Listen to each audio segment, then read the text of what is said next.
നോക്കിക്കൊണ്ടിരിക്കുമ്പോൾ ഒരു കോലാട്ടുകൊറ്റൻ പടിഞ്ഞാറ് നിന്ന് നിലം തൊടാതെ അവന്റെ വരവ് ശ്രദ്ധിച്ചൊരു കോലാട്ടുകൊറ്റൻ പടിഞ്ഞാറ് നിന്ന് നിലം തൊടാതെ സകല സർവഭൂതലത്തിലും കൂടി വന്നു. സർവഭൂതലത്തിലും കൂടി നിലം തൊടാതെ വന്ന ഈ കോലാട്ടുകൊറ്റൻ ആരെന്നറിഞ്ഞിട്ട് ഒരടി നമ്മൾ മുമ്പോട്ട് വെക്കുന്നുള്ളൂ. അവിടെ കൈവച്ചുകൊണ്ടിരിക്കണം. കുഞ്ഞെ മാറ്റല്. നമുക്ക് 21 വാക്യം വായിച്ച് അപ്പോൾ നമുക്ക് പിടികിട്ടും ആരാണ് ഈ കക്ഷി. പരുപരുത്ത കോലാട്ടുകൊറ്റൻ യവന രാജാവും. ആരാ കക്ഷി? യവനൻ. യവനൻ എന്ന് പറഞ്ഞാൽ എന്താ? ഗ്രീക്ക്. ഈ ഗ്രീക്കുകാരാന്ന് വിളിച്ചപ്പോൾ എന്തിനാ യവനൻ എന്ന് വിളിച്ചേ? അതിന് കാരണമുണ്ട്. ഈ റോമക്കാർ ഗ്രീക്കുകാരെ വിളിച്ച പേരാ ആയോണിയന്മാർ. എങ്ങനെയാ? ആയോണിയൻ. അതിൻ്റെ അർത്ഥം പരിഷ്കാരി, സിവിലൈസ്ഡ്, നഗരത്തിൽ നിന്ന് വന്നവൻ, നാഗരികൻ. ഓക്കെ. റോമക്കാർ വിളിച്ചാണ് അവരെ.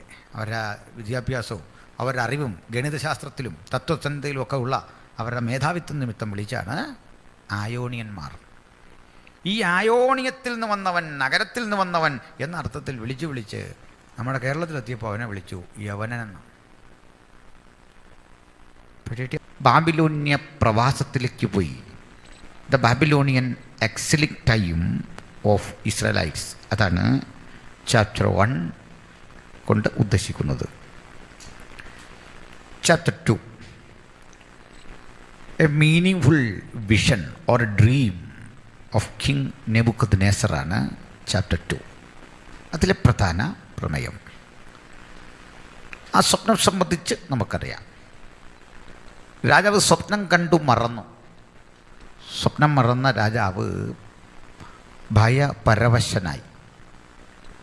ആ സ്വപ്നത്തിൻ്റെ അർത്ഥമറിയാൻ, ആ സ്വപ്നം എന്തെന്നറിയാൻ 2 കാര്യങ്ങളാണ് രാജാവിന് വേണ്ടത്. ഒന്ന്, തൻ്റെ മറവിയിൽ നിന്നത് ചികഞ്ഞെടുക്കാൻ. 2, അതിനുശേഷം അതിൻ്റെ അർത്ഥം പറയാൻ. പ്രഗത്ഭരായ ആളുകളെ, ഡിവൈനേഷൻ നടത്തുന്ന ആളുകളെ, മാന്ത്രികന്മാരെ ആണ് അന്വേഷിക്കുന്നത്. വിസ്ക്രാഫ്റ്റ്, ഡിവൈനേഷൻ ഇത്യാദി പ്രവൃത്തികൾക്ക് ലോകത്തിലെ പല ഭരണകൂടങ്ങളും എന്നും തയ്യാറായിട്ടുണ്ട്. ക്ഷുദ്രകർമ്മങ്ങൾ, ആഭിചാര പ്രവൃത്തികൾ, മാന്ത്രികന്മാർ ഇവരെയൊക്കെ സഹവസിപ്പിച്ച് വിവാദ പുരുഷന്മാരാകുന്ന ഭരണാധികാരികളെക്കുറിച്ച് നമ്മൾ കേട്ടിട്ടുണ്ട്. എന്നാൽ ഇവിടെ അങ്ങനെ വിവാദമില്ല. കാരണം ഈ രാജ്യം അതിൽ തന്നെ അന്ധവിശ്വാസം. എന്നാൽ ഇവിടെ അങ്ങനെ വിവാദമില്ല. കാരണം ഈ രാജ്യം അതിൽ തന്നെ ഒട്ടേറെ വിഷയന്മാരുണ്ട്, ലക്ഷണ വിദ്യ പറയുന്നവരുണ്ട്. ഇവരുടെ മുമ്പിൽ അവർ കഴിക്കാനാവാത്തൊരു കുരുക്കിട്ട് കൊടുത്തിരിക്കുന്നു രാജാവ്. എന്താ അത്? താൻ കിടക്കയിൽ കഴിഞ്ഞ രാത്രി കണ്ട ദർശനം മറന്നുപോയിരിക്കുന്നു. അത് ഒന്ന് കാണുക വേണം. ആദ്യം അത് പറഞ്ഞു തരണം. അപ്പോൾ someone needs to recollect what is the vision and then they have to interpret the vision. 2 വിഷയങ്ങളാണ്. ഒന്ന്, ഈ മറന്നുപോയതെന്തോ അത് ഓർമ്മിപ്പിച്ചെടുക്കണം. 2, അതിൻ്റെ അർത്ഥം പറയണം. ഈ അർത്ഥം പറയുക എളുപ്പമാണ്. കാരണം എന്തെങ്കിലുമൊക്കെ അങ്ങ് പറഞ്ഞു വിട്ടാൽ മതി. പക്ഷേ സ്വപ്നത്തിൻ്റെ ആശയം പറയുക അത്ര എളുപ്പമല്ല. സ്വപ്നം കണ്ടുപിടിക്കുക അത്ര എളുപ്പമല്ല. അതുകൊണ്ട് രാജാവിനെതിരെ 2 വേണം. ആരും തയ്യാറില്ല.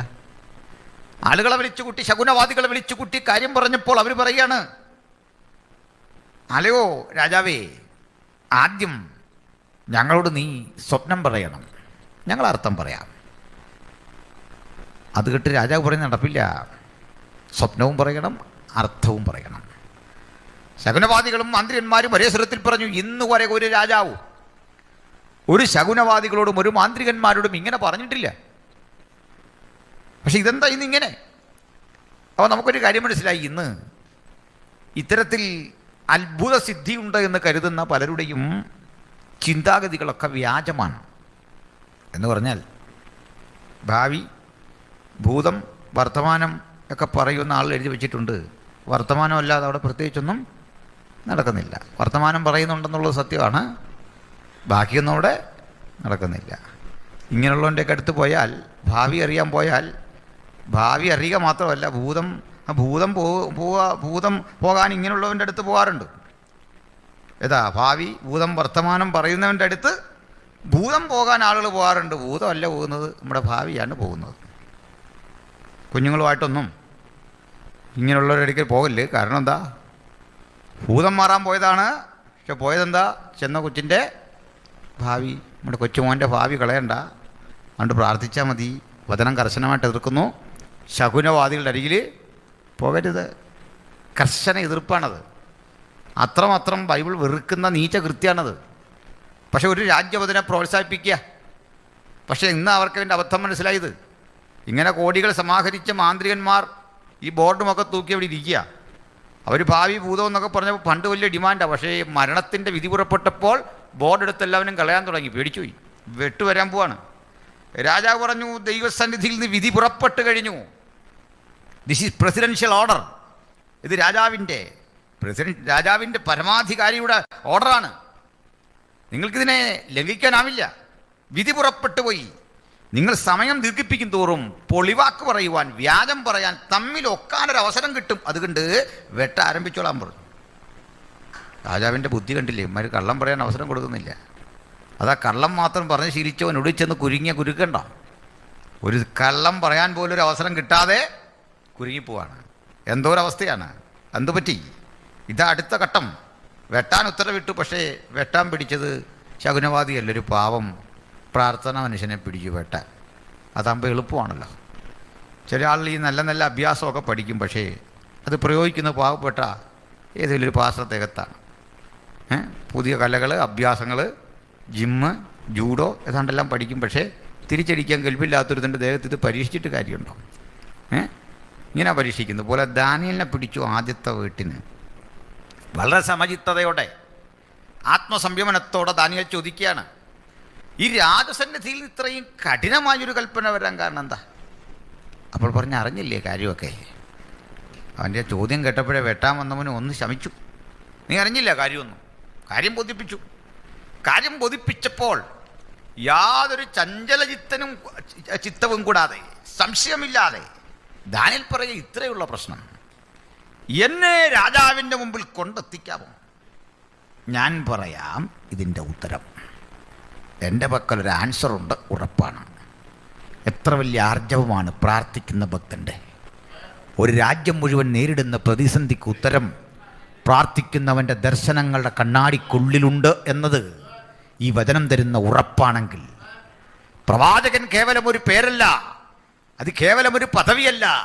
ദർശകൻ, ഉള്ളിൽ തിളയ്ക്കുന്നവൻ, ആത്മനിർവൃതിയുള്ളവൻ, ആത്മനിറവുള്ളവൻ. ആ പ്രവാചകൻ തൻ്റെ അടുത്തു വന്ന സേവകനോട് പറയുക, എന്നെക്കൊണ്ട് രാജാവിൻ്റെ മുമ്പിൽ നിർത്തണം. എന്തൊരു തൻ്റെ ഇടം, എന്തൊരാർജവം. ദാനിയേൽ വന്നു. ആദ്യം പറഞ്ഞത്, രാജാവേ, എനിക്ക് ശേഷം മനുഷ്യരെക്കാൾ ഒട്ടും വിശേഷതയില്ല. നമ്മൾ സമ്മതിക്കാത്തൊരു കാര്യം അങ്ങനെ. നമ്മൾ പറയും പലരും അവിടെ ചെന്നു ആ പ്രശ്നം പരിഹരിക്കാൻ, അത് നടന്നില്ല. പക്ഷേ 7-ാം ദിവസം ഞാൻ അവിടെ ചെന്നു, പ്രശ്നത്തിനൊരു പരിഹാരമായി. എന്നാൽ ദാനിയേൽ നേരെ തിരിച്ചാണ്. രാജാവേ, ശേഷം മനുഷ്യരെക്കാൾ എനിക്കൊരു വിശേഷതയില്ല. എന്തിനാ പറഞ്ഞെന്നറിയാം? ആവേശം കയറി ചിലപ്പോൾ ഈ രാജാവ് ദാനിയേലിനെ ദൈവമാക്കി കളയും. അതാ വിഷയം. അപ്പം അതുകൊണ്ട് ശേഷം മനുഷ്യരെന്ന് ഞാൻ വ്യത്യസ്തനല്ല. എനിക്കോ ജീവിച്ചിരിക്കുന്ന ഒരു മനുഷ്യരിൽ നിന്ന് ഒരു വ്യത്യാസവുമില്ല. അടുത്താണ് രസകരവും ആവേശകരമായ പ്രഖ്യാപനം. എനിക്ക് വിശേഷതയില്ല, ശേഷം മനുഷ്യരിൽ നിന്ന് വ്യത്യസ്തതയില്ല. പക്ഷേ രഹസ്യങ്ങളെ വെളിപ്പെടുത്തുന്ന ഒരു ദൈവം സ്വർഗത്തിലുണ്ട്. എന്തിനാ ഇങ്ങനെ ഇത്രയും കട്ടിക്ക് പറയുന്നേ? ഇയാൾക്ക് ഒത്തിരി ദൈവങ്ങളെ അറിയാം, പക്ഷേ രഹസ്യങ്ങളെ വെളിപ്പെടുത്തുന്ന ദൈവത്തെ അറിയില്ല. നെബൂഖദ്നേസർ രാജാവിന് പല ദൈവങ്ങളെക്കുറിച്ചറിയാം. ഞാൻ പറഞ്ഞു, നദിയുടെ ദേവത, പിന്നെ അഗ്നി ഒരു ദേവനാണ്, വിദ്യാഭ്യാസത്തിന് ദേവത, മദ്യത്തിന് ദേവത. പക്ഷേ രഹസ്യങ്ങളെ വെളിപ്പെടുത്തുന്ന ഒരു ദൈവം സ്വർഗത്തിലുണ്ട്. ബൈബിൾ മുമ്പോട്ട് വെക്കുന്ന ദർശനം ഏകസത്യ ദൈവത്തെക്കുറിച്ചാണ്.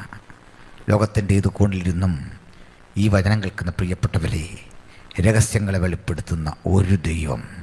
എത്ര അഭിമാനകരമായ കാര്യമാണ്. വിശാലമായ ഈ പ്രപഞ്ചത്തിന് ഒരു സൃഷ്ടാവ്, ക്രമം തെറ്റാതെ അതിൻ്റെ ഓർബിറ്റലിലൂടെ സഞ്ചരിക്കുന്ന ഈ ഭൂമിക്ക് പിന്നിൽ ഒരു സൃഷ്ടാവ്, സൂര്യചന്ദ്ര നക്ഷത്രാദികളെ കൃത്യമായ പന്താവിൽ യാത്ര ചെയ്യാൻ കോടാനുകോടി വർഷങ്ങൾ ആ ഭ്രമണചക്രങ്ങളെ തിരിക്കുന്ന ഒരു ജഗത് നിയന്താവ്, സകലത്തിനും കാരണഭൂതനായ ഒരുവൻ, ഒരേ ഒരു ദൈവം. ആ ദൈവത്തെ തിരിച്ചറിയുന്ന നമുക്കും ഉലകത്തോട് മുഴുവൻ വിളിച്ചു പറയാം, ദൈവം ഒരുവനല്ലോ.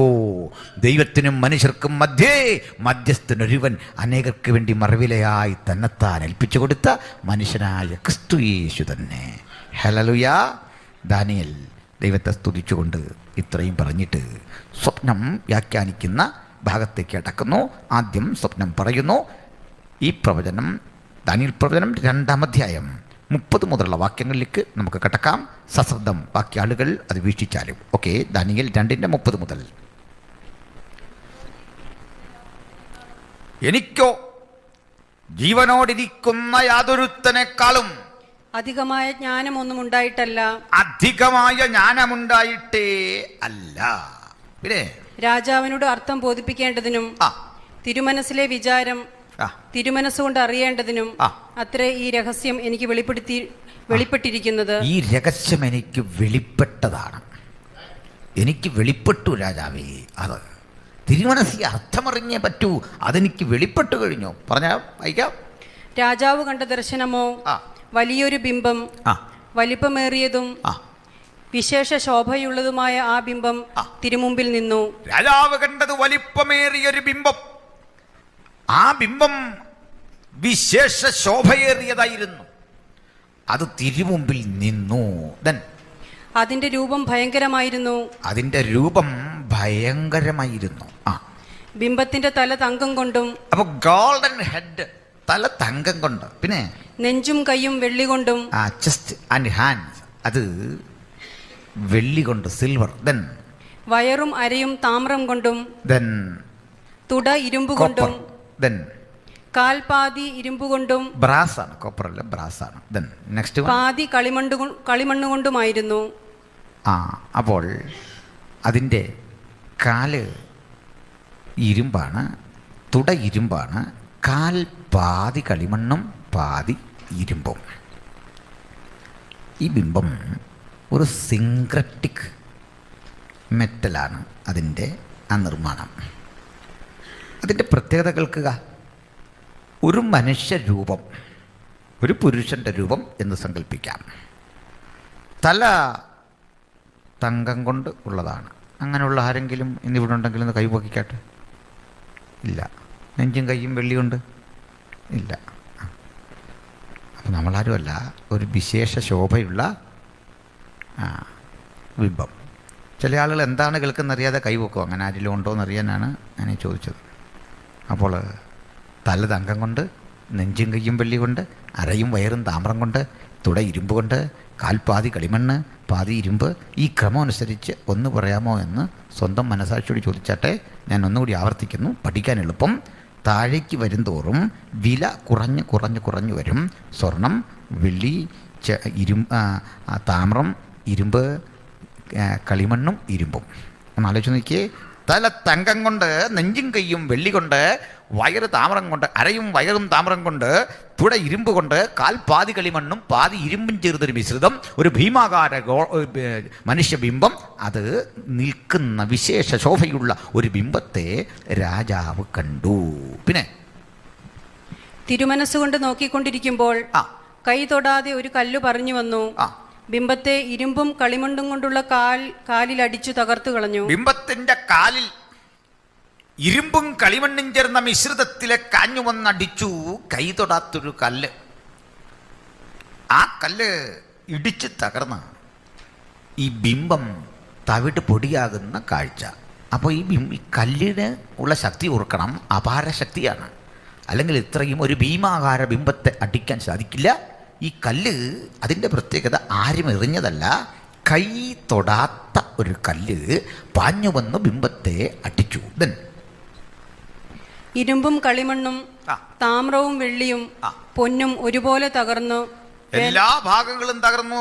സ്വർണമാണെന്നോ ഇരുമ്പാണെന്നോ വെള്ളിയാണെന്നോ വ്യതിയാനമില്ലാതെ എല്ലാ ഭാഗവും ഒരുപോലെ തകർന്നു. പിന്നെ ഒരുപോലെ തകർന്നു വേനൽക്കാലത്തു കളത്തിലെ പതിർ പോലെയായി തീർന്നു. വേനൽക്കാലത്ത് കളത്തിലെ പതിർ പോലെ നെല്ല് കൊയ്ത് ശേഖരിച്ചെടുക്കുന്ന വേനൽക്കാലത്തിലെ കോതമ്പും യവവുമൊക്കെ കൊയ്തെടുക്കുന്ന ഒരു കളത്തിലെ പതിരി പോലെ ആയിത്തീർന്നു ഈ ബിംബത്തിന്റെ അവശിഷ്ടങ്ങൾ തവിട് പൊടിയായിട്ട്. പിന്നെ ഒരിടത്തും തങ്ങാതെ വണ്ണം കാറ്റ് അവയെ പറപ്പിച്ചു കൊണ്ടുപോയി. എങ്ങും നിലനിൽപ്പില്ലാതെ വണ്ണം കാറ്റ് പറപ്പിച്ചു നശിപ്പിച്ചു ഭീമാകാര ബിംബത്തെ. പിന്നെ ബിംബത്തെ അടിച്ച കല്ല് ഒരു മഹാപർവ്വതമായി തീർന്നു. ബിംബത്തെ അടിച്ച കല്ല് വളരാൻ തുടങ്ങി. വളർന്നൊരു ഭീമാകാര സംഭവമായി മാറി. പിന്നെ ഭൂമിയിലൊക്കെയും നിറഞ്ഞു. അത് വളർന്നു, ഭൂമിയിലൊക്കെയും വളർന്നു. പിന്നെ ഇതത്രേ സ്വപ്നം. ഈ സ്വപ്നം ഒന്നുകൂടി ഓർത്തെങ്കിലേ അടുത്തേക്ക് സുഗമമായ യാത്ര സാധ്യമാകൂ. എന്തൊക്കെ? രാജാവേ, അങ്ങ് കണ്ടത് വിശേഷ ശോഭയേറിയ വലിപ്പമുള്ളൊരു ബിംബം. ബിംബത്തിൻ്റെ തല തങ്കം കൊണ്ട്, നെഞ്ചും കൈയും വെള്ളി കൊണ്ട്, വയറും അരയും താമ്രം കൊണ്ട്, തുട ഇരുമ്പ് കൊണ്ട്, കാൽ പാതി കളിമണ്ണ് പാതി ഇരുമ്പ്. ഇതാണ് ബിംബത്തിൻ്റെ രൂപം. ഒരു സമ്മിശ്ര ലോഹബിംബം, ഒരു സിന്തറ്റിക് മെറ്റലുകൾ ചേർന്നുണ്ടായ ഒരു ഐഡൽ. ഇതാണ് കണ്ടത്. ഇത് കണ്ട് രാജാവ് ഭയന്നൊന്നുമില്ല. ബിംബം കണ്ടാൽ സാധാരണഗതി രാജാവ് ഭയക്കേണ്ട കാര്യമില്ല. കാരണം അയാൾ വ്യാവസായിക അടിസ്ഥാനത്തിൽ ബിംബം ഉണ്ടാക്കുന്ന ആൾ തന്നെയാണ്. ഇതിലും വലിയ ബിംബം വേണമെങ്കിൽ പുള്ളി ഒറ്റ നേരം കൊണ്ട് ഉത്തരവിട്ടുണ്ടാക്കും. അതുകൊണ്ട് ബിംബമല്ല പുള്ളിയെ ഭയപ്പെടുത്തിയത്. ബിംബത്തിൻ്റെ കാൽപാദത്തിലേക്ക് കൈ തൊടാത്ത ഒരു കല്ല് പാഞ്ഞു വന്നു കൊണ്ടു. അതുമല്ല ഭയപ്പെടുത്തിയത്. ബിംബം മറിഞ്ഞതൊന്നുമല്ല വിഷയം. ബിംബം മറിഞ്ഞു, അതൊരഘാതമുണ്ടാക്കി. പക്ഷേ അടുത്ത ഘട്ടം ഈ കല്ല് വളരാൻ തുടങ്ങി. വളർന്ന് ഒരു മഹാപർവ്വതമായി. ബിംബത്തിൻ്റെ സ്ഥാനം അവഹരിച്ചുകൊണ്ട് കല്ലൊരു മഹാപർവ്വതമാകുന്ന കാഴ്ച രാജാവ് കണ്ട് നടുങ്ങി. ആ നടുക്കത്തിൻ്റെ ഓർമ്മകൾ വിട്ടുമാറും മുമ്പ് സ്വപ്നം മറന്നവൻ അസഹിഷ്ണുതയോടെ നേരം വെളുത്തപ്പോൾ ഓർത്തെടുക്കാൻ വിമിഷ്ടപ്പെട്ടു. അത് തിരികെ കിട്ടുന്നില്ല. ശകുനവാദികളെ, മാന്ത്രികന്മാരെ ഒക്കെ വിളിച്ചു, വ്യാഖ്യാനിക്കാനാവുന്നില്ല. പക്ഷെ ഒടുവിൽ ദൈവപുരുഷനാ ദൗത്യമേറ്റെടുത്തുകൊണ്ട് കടന്നു വന്ന് ഉത്തരവാദിത്ത ബോധത്തോടെ സ്വപ്നമാതി പറയുന്നു. ഇനി അതിൻ്റെ അർത്ഥത്തിലേക്ക് കടക്കുകയാണ്. അതും തിരുവെഴുത്തിലുണ്ട്, വായിക്കാം. അർത്ഥവും അടിയങ്ങൾ തിരുമനസ്സിനെ അറിയിക്കാം. ഇവിടെ അടിയങ്ങൾ എന്നായി അല്ലേ? നമ്മുടെ പിള്ളേരുണ്ട് കളത്തിൽ, പ്രാർത്ഥനാ മനുഷ്യരായിട്ട് അവർ കൂടെ ഉണ്ട്. ബാക്കി വായിച്ചു. രാജാവേ, തിരുമനസ്സുകൊണ്ട് രാജാതി രാജാവാകുന്നു. സ്വർഗസ്ഥനായ ദൈവം തിരുമനസ്സിലേക്ക് രാജ്യത്വവും ഐശ്വര്യവും ശക്തിയും മഹത്വവും നൽകിയിരിക്കുന്നു. അപ്പോൾ ഒരു കാര്യം മനസ്സിലാക്കണം, ലോകത്തെല്ലാ ഭരണാധികാരികളെയും വാഴിക്കുന്നത് ദൈവമാണ്. ഐശ്വര്യമൊക്കെ രാജാക്കന്മാർക്കും മന്ത്രിമാർക്കും കൊടുത്തിരിക്കുന്നു. ആ ബോധമുണ്ടാകണം എല്ലാവർക്കും. ഹല്ലേലൂയ. അടുത്തത്, മനുഷ്യർ പാർക്കുന്നിടത്തൊക്കെയും അവരെയും കാട്ടിലെ മൃഗങ്ങളെയും ആകാശത്തിലെ പക്ഷികളെയും അവൻ തൃക്കൈയിൽ തന്നു. പിന്നെ എല്ലാറ്റിനും തിരുമനസ്സിലെ അധിപതിയാക്കിയിരിക്കുന്നു. പിന്നെ പൊന്നുകൊണ്ടുള്ള തല തിരുമനസ്സുകൊണ്ട് തന്നെ. അതുകൊണ്ട് ഈ പ്രപഞ്ചത്തിൻ്റെ മുഴുവൻ അധികാരം നിന്റെ പക്കല. ഒരു കണക്കിന് തങ്കം കൊണ്ടുള്ള തല തിരുമനസ്സാണ് എന്ന് പറയാൻ കാരണമുണ്ട്. ഈ മെസപ്പൊട്ടേമിയൻ സംസ്കാരം എന്നത് വിശ്വ സംസ്കാരത്തിൻ്റെ കളിത്തൊട്ടിൽ എന്നാണ് ഹെറോഡോട്ടസ് വിശേഷിപ്പിച്ചത്. ലോകത്തിലെ എല്ലാ സംസ്കാരങ്ങളെയും ഇത് സ്വാധീനിച്ചു. ഞാനതിന് ചില തെളിവുകൾ കൂട്ടി പറയാം. ലോകത്ത് മിക്ക രാജ്യങ്ങൾക്കും ഭരണഘടനയുണ്ട്. അപൂർവം ചില രാജ്യങ്ങൾക്കാണ് ഭരണഘടന ഇല്ലാത്തത്. കീഴ്വഴക്കങ്ങളെ ആധാരമാക്കി ഭരിക്കുന്ന ചില രാജ്യങ്ങളുണ്ട്. ഇന്ത്യ പോലെയുള്ള നമ്മുടെ രാജ്യത്തിനുമൊക്കെ ജനാധിപത്യപരമായ ഭരണഘടനയുണ്ട്, ശിക്ഷാ നിയമങ്ങളുണ്ട്. ശിക്ഷണ നടപടികളടക്കമുള്ള നിയമസംഹിതകൾ ലോകത്താദ്യമുണ്ടാകുന്നത് മെസപ്പൊട്ടേമിയയിൽ ആയിരുന്നു. പണ്ട് മെസപ്പൊട്ടേമിയ ഭരിച്ചൊരു രാജാവുണ്ടായിരുന്നു. പേര് ഹമ്മൂറബി എന്നായിരുന്നു. എങ്ങനെ പേര്? ഹമ്മൂറബി. ഹമ്മൂറബി. ഉൽപ്പത്തി 14:1 ഒന്ന് വായിച്ചുള്ളൂ. ഉൽപ്പത്തി 14:1.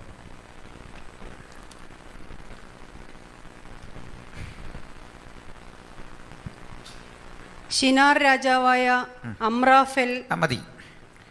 ഈ ഷിനാർ രാജാവായ അമ്രാഫൽ ആയിരിക്കണം ചരിത്രത്തിൽ പറയുന്ന ഹമ്മൂറബി എന്നൊരു വാദമുണ്ട്. മനസ്സിലായോ? അത് ശരിയോ തെറ്റോ എന്നുള്ള തർക്കം അവർ തങ്ങൾ തീർക്കട്ടെ, നമുക്ക് അതിനകത്ത് ഇടപെടേണ്ട കാര്യമില്ല. അമ്രാബലിയും ഹമ്മൂറബിയും രണ്ടാണോ, രണ്ടും ഒരാളാണോ? പക്ഷെ ഈ ഹമ്മൂറബിയാണ് തൻ്റെ നാടിൻ്റെ നാനാഭാഗങ്ങളിൽ അല്പം വളവും അപ്പോൾ തന്നെ ഒരു സ്ക്വയർ വിധത്തിൽ കട്ട് ചെയ്തെടുത്ത കല്ലുകളിൽ 282 അടി വലിപ്പമുള്ള വിസ്തൃതമായ കല്ലുകളിൽ നിയമസംഹിതകളുണ്ടാക്കി തൻ്റെ നാടിൻ്റെ പ്രധാന ഇടങ്ങളിൽ സ്ഥാപിച്ചു വച്ചു. ആ നിയമങ്ങളിൽ ഹമ്മൂറബി എഴുതി, കുറ്റവാളി ഒരാളുടെ കണ്ണടിച്ച് തകർത്താൽ ആ കണ്ണിന് പകരം ന്യായാധിപതി അവൻ്റെ കണ്ണടിച്ച് തകർക്കണം. അങ്ങനെ കണ്ണിന് പകരം കണ്ണ്, പല്ലിന് പകരം പല്ല്. മോശയിക നിയമാവലിയടക്കം ലോകത്തിൻ്റെ പലയിടങ്ങളിൽ നിന്നും കണ്ണിന് പകരം കണ്ണ്, പല്ലിന് പകരം പല്ല് ഇത്യാദിയുള്ള നിയമസംഹിതകൾ നിലനിൽക്കുമ്പോൾ ആ നിയമസംഹിതകളുടെ മുഴുവൻ തലതൊട്ടപ്പൻ്റെ പേര് ഹമ്മൂറബി. ഹമ്മൂറബി എഴുതിയുണ്ടാക്കിയ നിയമത്തിൻ്റെ പേര് ഹമ്മൂർ അബി കോഡ്. ഈ ഹമ്മൂർ അബി കോഡിൻ്റെ ചുവട് പിടിച്ചാണ് ലോകത്തിലെ പല നിയമങ്ങളും പിൽക്കാലത്തുണ്ടായത്. അതിൽ ഗാർഹിക നിയമമുണ്ട്, അതിൽ സിവിൽ നിയമങ്ങളുണ്ട്, കാർഷിക നിയമങ്ങളുണ്ട്, ജനം പാലിക്കേണ്ടതുണ്ട്. നമ്മുടെ നാട്ടിൽ ഇതുപോലെ നിയമങ്ങളുണ്ടായിരുന്നു. അക്ക 400 പുറ 400 എന്നൊക്കെ പറഞ്ഞ് ഇൻസൈഡിൽ പാലിക്കേണ്ട 400 കാര്യങ്ങൾ, ബാഹ്യലോകത്ത് പാലിക്കേണ്ട 400 കാര്യങ്ങൾ, അക 400 പുറ 400 ഒക്കെ കുട്ടികൾ ചരിത്രത്തിൽ പഠിച്ചിട്ടുണ്ട്. ഇത്യാദി നിയമങ്ങളുടെ എല്ലാം പൂർവികൻ്റെ പേരാണ് ഹമ്മൂറബി. ഈ ഹമ്മൂറബിയുടെ ചുവട് പിടിച്ചാണ് പിൽക്കാലത്ത് നിയമമുണ്ടായതെങ്കിൽ നിയമസംഹിതകളെ അതിൻ്റെ കൃത്യതയുടെ അനുപാതത്തിൽ കൃത്യമായി നടപ്പിലാക്കിയൊരു രാജ്യത്തിൻ്റെ പേര് റോം എന്നാണ്. അതുകൊണ്ട് നമ്മുടെ ഇന്ത്യൻ ശിക്ഷാ നിയമമൊക്കെ വേര് പിടിച്ച് കിടക്കുന്നത് ഈ റോമൻ നിയമങ്ങളോടാണ്. Roman law and Roman peace, Pax Romana, ഇതൊക്കെ നമ്മൾ കേട്ടിട്ടുണ്ട് ചരിത്രത്തിൽ. ഞാൻ പറയുന്നത് മുഷിയുന്നുണ്ടോ? മുഷിയുന്നുണ്ടെങ്കിൽ അവിടെ വിടാം. ഇങ്ങനെയുള്ള നിയമാവലികളുടെ നാടായിരുന്നു മെസൊപ്പൊട്ടേമിയ. അതുകൊണ്ട് രാജാവേ, നീയാണ് ചരിത്രത്തിൻ്റെ തല. നിന്നെ അല്ലെങ്കിൽ നിന്റെ രാജ്യത്തെ ആധാരമാക്കിക്കൊണ്ട ലോകം പിന്നെ ചരിച്ചത്, പ്രവർത്തിച്ചത്. ദാനിയേൽ പറയുക, അല്ലയോ നെബൂഖദ്നേസർ ചക്രവർത്തി, നിന്റെ രാജ്യം, നിന്റെ ഭരണകൂടമാണ് ചരിത്രത്തിൻ്റെ ചിന്തയെ, ആ ചിന്താമണ്ഡലങ്ങളെ മുഴുവൻ നയിച്ച ചരിത്രത്തിൻ്റെ തലയാണ് നീ. ചിന്തയുടെ കേന്ദ്രം നീയാണ്. നീ ഗൈഡ് ചെയ്തു. നിന്റെ ആ ഗൈഡൻസ് പോലെ ലോകത്തിലെ മറ്റ് രാജ്യങ്ങൾ ചരിച്ചു. So you are the head of the history. നീയാണ് ചരിത്രത്തെ നയിച്ചവൻ. അതുകൊണ്ട് ഗോൾഡൻ ഹെഡ് നിന്റെ രാജ്യം തന്നെ. അത് പറയുമ്പോൾ ഇന്നലെ പറയാതെ വിട്ടുകളഞ്ഞ ഒരു ഭാഗം കൂടി പറയാം. ഈ നെബൂഖദ്നേസർ ആഡംബര വിഭൂഷിതനായി രാജ്യം ഭരിച്ചു. അയാൾ ഉണ്ടാക്കിയ പട്ടണത്തെക്കുറിച്ചൊക്കെ ഞാൻ പറഞ്ഞു. ഈ പട്ടണത്തിൽ അദ്ദേഹം നടത്തിയ മറ്റൊരു നിർമ്മാണ പ്രവൃത്തിയെക്കുറിച്ച് ഞാൻ പറയാം. അദ്ദേഹം ഒരു ഗ്രാമീണ സ്ത്രീയെ വിവാഹം കഴിച്ചൊരു ഗ്രാമീണ പെൺകുട്ടിയെ. അവൾ വനവാസിയായ ഒരു രാജാവിൻ്റെ മകളായിരുന്നു. ഗ്രാമീണമായ പശ്ചാത്തലത്തിൽ നിന്ന് രാജാവ് വിവാഹം കഴിച്ചു കൊണ്ടുവന്നു. പക്ഷേ അവൾക്ക് ഈ ടൗണിലെ പട്ടാള മേധാവികളുടെ മാർച്ചും പടക കാഹള ധ്വനികളും ആളുകളുടെ തിരക്കും ആരവാരവും കേട്ട് ഈ ഗ്രാമീണ പശ്ചാത്തലത്തിൽ നിന്ന് വന്ന പെണ്ണിന് ആകെ ഒരു ഉന്മേഷക്കുറവ്. അവൾ ഒടുവിൽ ചോദിച്ചു കാര്യം പറഞ്ഞു, എനിക്കിതൊന്നും അങ്ങോട്ട് സന്തോഷമാകുന്നില്ല. ഞാൻ ജനിച്ചത് നീർച്ചോലകൾ കണ്ടും കാട് കണ്ടും മാൻ കിടാവുകളെ കണ്ടും ഒക്കെ വളർന്ന എനിക്ക് ഇതൊരു വല്ലാത്ത ഇറിറ്റേഷൻ. രാജാവ് അവളെ കുറേ നാൾ സ്വസ്ഥമായിട്ടൊക്കെ പാർപ്പിച്ചു. ഇതിനിടയിൽ അവൾക്ക് വേണ്ടി തൻ്റെ നാട്ടിൽ ഒരു മനോഹര വനം നിർമ്മിച്ചു. 450 അടി പൊക്കമുള്ള ഒരു പടുകുറ്റൻ മട്ടുപ്പാവ്, അതിലേക്ക് കടക്കാൻ 10 അടി വിസ്തൃതിയുള്ള ചുറ്റുകോവണി. അതിങ്ങനെ മല പോലെ നിർമ്മിച്ച ഈ മട്ടുപ്പാവിന് മുകളിലേക്ക് കടന്നു ചെല്ലാനുള്ള വഴിയാണ്. പലയിടങ്ങളിലായി ജലസംഭരണികൾ ഉണ്ടാക്കിയിട്ട് യൂബ്രട്ടീസ് നദിയിലെ വെള്ളം അടിമകളെ കൊണ്ട് ചക്രം ചവിട്ടി കറക്കി തെറിപ്പിച്ച് മുകളിലെത്തിച്ച് മുകളിൽ ജലധാരയുണ്ടാക്കി. ആ ജലധാരയുടെ ഭംഗിയാർന്ന ശീതളമായ കാറ്റും സൗകര്യങ്ങളും ഏറ്റ് ചെടികളും മറ്റിതര സസ്യങ്ങളുമൊക്കെ നട്ടുവച്ചിട്ട് ഏറ്റവും മുകളിൽ നല്ല വൃക്ഷങ്ങൾ. ഇതിന് മുകളിൽ ഒരു ചെറിയ കൊട്ടാരം. ദൂരെ നിന്നെത്തുന്ന കാറ്റും പൂക്കളുടെ സുഗന്ധവും പക്ഷികളുടെ കളരവും എല്ലാം അവിടെ സൃഷ്ടിച്ചുകൊണ്ട് 450 അടി വിസ്തൃതിയിൽ ഉയരത്തിൽ പണി കഴിപ്പിച്ചിരിക്കുന്ന ഈ മഹത്തരമായ ഈ പൂന്തോട്ടം, ഈ ഗാർഡൻ പട്ടണത്തിൻ്റെ ഏത് ദൂരത്തു കൂടി പോകുന്ന ആളിനും തൊട്ടടുത്താണെന്ന് തോന്നും, അത്ര ഭംഗി. അതുകൊണ്ട് പുരാതന ലോകം ഈ ഗാർഡൻ ഒരു പേരിട്ടു, ദ ഹാങ്ങിങ് ഗാർഡൻ ഓഫ് ബാബിലോണിയ. അത് 7 വണ്ടേഴ്സ് ഓഫ് ദ വേൾഡിൽ പരിഗണിക്കുന്നുണ്ടെന്ന് നമുക്കറിയാം. പൗരാണിക ലോകത്തിലെ പിരമിഡുകൾക്കൊപ്പം, ഗിസയിലെയും മറ്റും പിരമിഡുകൾക്കൊപ്പം ആ വിധത്തിലുമൊക്കെ പരിഗണിക്കപ്പെടുന്ന ഒരു അത്ഭുതമായിരുന്നു ബാബിലോണിലെ സഞ്ചരിക്കുന്ന തൂക്കുവനം, ദ ഹാങ്ങിങ് ഗാർഡൻ ഓഫ് ബാബിലോണിയ. എന്നിട്ട് ഇതിൻ്റെ മുകളിൽ കൂടി നടന്നും ആ സ്ഥലമൊക്കെ കണ്ടുകൊണ്ട് രാജാക്കന്മാർ പറയുന്നേ, ഇത് ഞാൻ എൻ്റെ പ്രതാപത്തിൻ്റെ മഹത്വത്തിനായി പടുത്തുയർത്തിയിരിക്കുന്ന മഹതിയാം ബാബേലല്ലയോ ഇത്. കണ്ടോ, കഷ്ടപ്പെട്ട് പണിയിച്ച പറഞ്ഞേ. നമ്മളീ പലരും ലോൺ എടുത്തൊരു വണ്ടി മേടിച്ചിട്ട് ഭാര്യയോട് പറയില്ലേ, നോക്കടി, നീ ചിന്തിക്കുന്നവരൊന്നുമല്ല നമ്മുടെ കാര്യങ്ങൾ. ഇതുപോലല്ലായിരുന്ന പുള്ളി, അല്ല പടുകുറ്റൻ ബിൽഡിങ് കണ്ടില്ലേ. എന്നിട്ടാ പറഞ്ഞത്, ഭാര്യയ്ക്ക് മേടിച്ചു കൊടുത്താൽ നമ്മൾക്കൊരു സാരി മേടിച്ചു കൊടുക്കുന്ന എത്ര നിർബന്ധിച്ച് കഴിഞ്ഞാൽ. പക്ഷെ നെബൂഖദ്നേസറിനെ കണ്ടോ, എന്താ കൊടുത്തതെന്ന്? ഒരു പടുകുറ്റൻ കൊട്ടാരം. ഇനി ഇയാളെ ചരിത്രത്തിൻ്റെ സുവർണ തല, ഗോൾഡൻ ഹെഡ് എന്ന് വിളിക്കുന്നതിൽ ആർക്കെങ്കിലും കംപ്ലൈൻ്റ് ഉണ്ടോ? ആൾ അധ്വാനിച്ചിട്ടാ. പല വിടാം. ദാനിയേൽ ബാക്കി എന്തു പറയും നോക്കാം, കണ്ടിന്യൂ ചെയ്തിട്ട്. തിരുമനസ്സിലെ ശേഷം തിരുമേനിയേക്കാൾ താണതായ, നിന്നെക്കാൾ വീര്യമൽപ്പം കുറഞ്ഞ മറ്റൊരു രാജ്യത്വവും സർവഭൂമിയിലും വാഴുവാനിരിക്കുന്നതായി താമ്രം കൊണ്ടുള്ള മൂന്നാമതൊരു രാജ്യത്വവും ഉത്ഭവിക്കും. രണ്ടാം രാജ്യമുണ്ടാകും നിനക്ക് ശേഷം. ഈ രണ്ടാം രാജ്യം, ഒന്നാം രാജ്യം ഏതെന്ന് നിങ്ങൾ പഠിച്ചു കഴിഞ്ഞു, ബാബിലോൺ. അല്ലയോ തിരുമനസ്സേ, നിനക്ക് ശേഷം ഒരു രണ്ടാം രാജ്യമുണ്ടാകും. ഈ രണ്ടാം രാജ്യവും വാസ്തവത്തിൽ നിങ്ങൾ പഠിച്ചു കഴിഞ്ഞില്ല, പഠിച്ചു തുടങ്ങി. എന്താ കാര്യം? മേദ്യരും പാർസികളും ഒരുമിച്ച് വന്ന് ഒറ്റക്കെട്ടായി ഒരലയൻസ്. മേദ്യനായ ദാര്യാവേശും കോരശും ഒരുമിച്ച് ചേർന്ന് ഈ ബാബിലോണിനെ തകർപ്പണമാക്കി ഒരു പുതു സാമ്രാജ്യമായി മാറുന്ന സംഭവം വരെ ഇന്നലെ നമ്മൾ പറഞ്ഞു നിർത്തി. ഇതാണ് ഈ രണ്ടാം രാജ്യം. അതിനെ 2 കൈ കാണിക്കുന്നത്, നെഞ്ചും കൈയും. നെഞ്ചും കൈകളും സൂചിപ്പിച്ചത് 2 രാജ്യങ്ങളുടെ കോർഡിനേഷൻ. അവ ഒരുമിച്ചൊരു അലയൻസ്. ബാബിലോൺ തോൽപ്പിച്ചപ്പോൾ നെഞ്ചും കൈയും വെള്ളി കൊണ്ട്, സ്വർണത്തെക്കാൾ വില കുറഞ്ഞത് എന്ന് പറഞ്ഞാൽ പോരാ, അങ്ങേയറ്റം വില കുറഞ്ഞത്.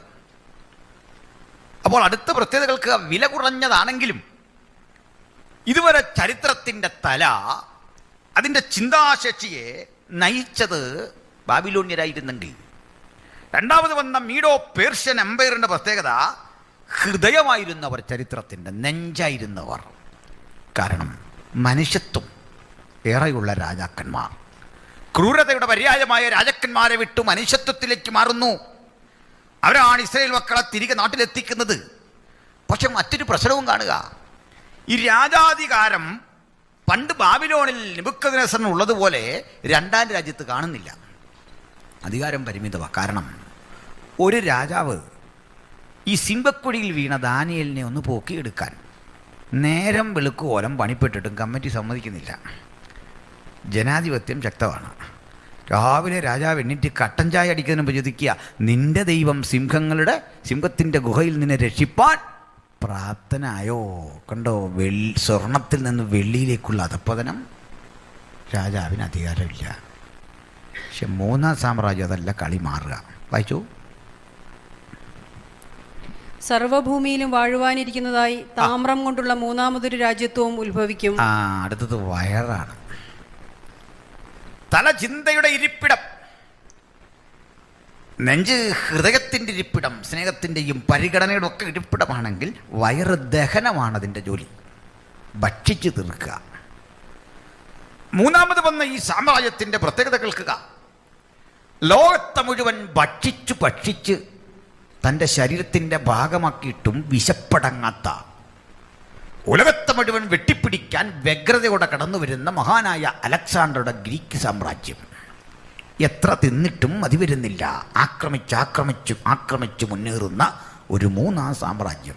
അത് ഞാൻ അല്പം കഴിഞ്ഞ് ബൈബിളിൽ തന്നെ തെളിവോടെ ഉദ്ധരിക്കാം. ഈ പറഞ്ഞ ഓരോ കാര്യങ്ങളും തൽക്കാലം ബിംബത്തെക്കുറിച്ച് പഠിച്ചു പോകുക അത്യാവശ്യം. മനസ്സിലായോ? കാര്യം പിടികിട്ടുന്നോ? അപ്പോൾ first one Babylonia, second one Medo Persia, third one Greece, Alexander the Great. 3 നിങ്ങൾ പഠിച്ചു കഴിഞ്ഞു.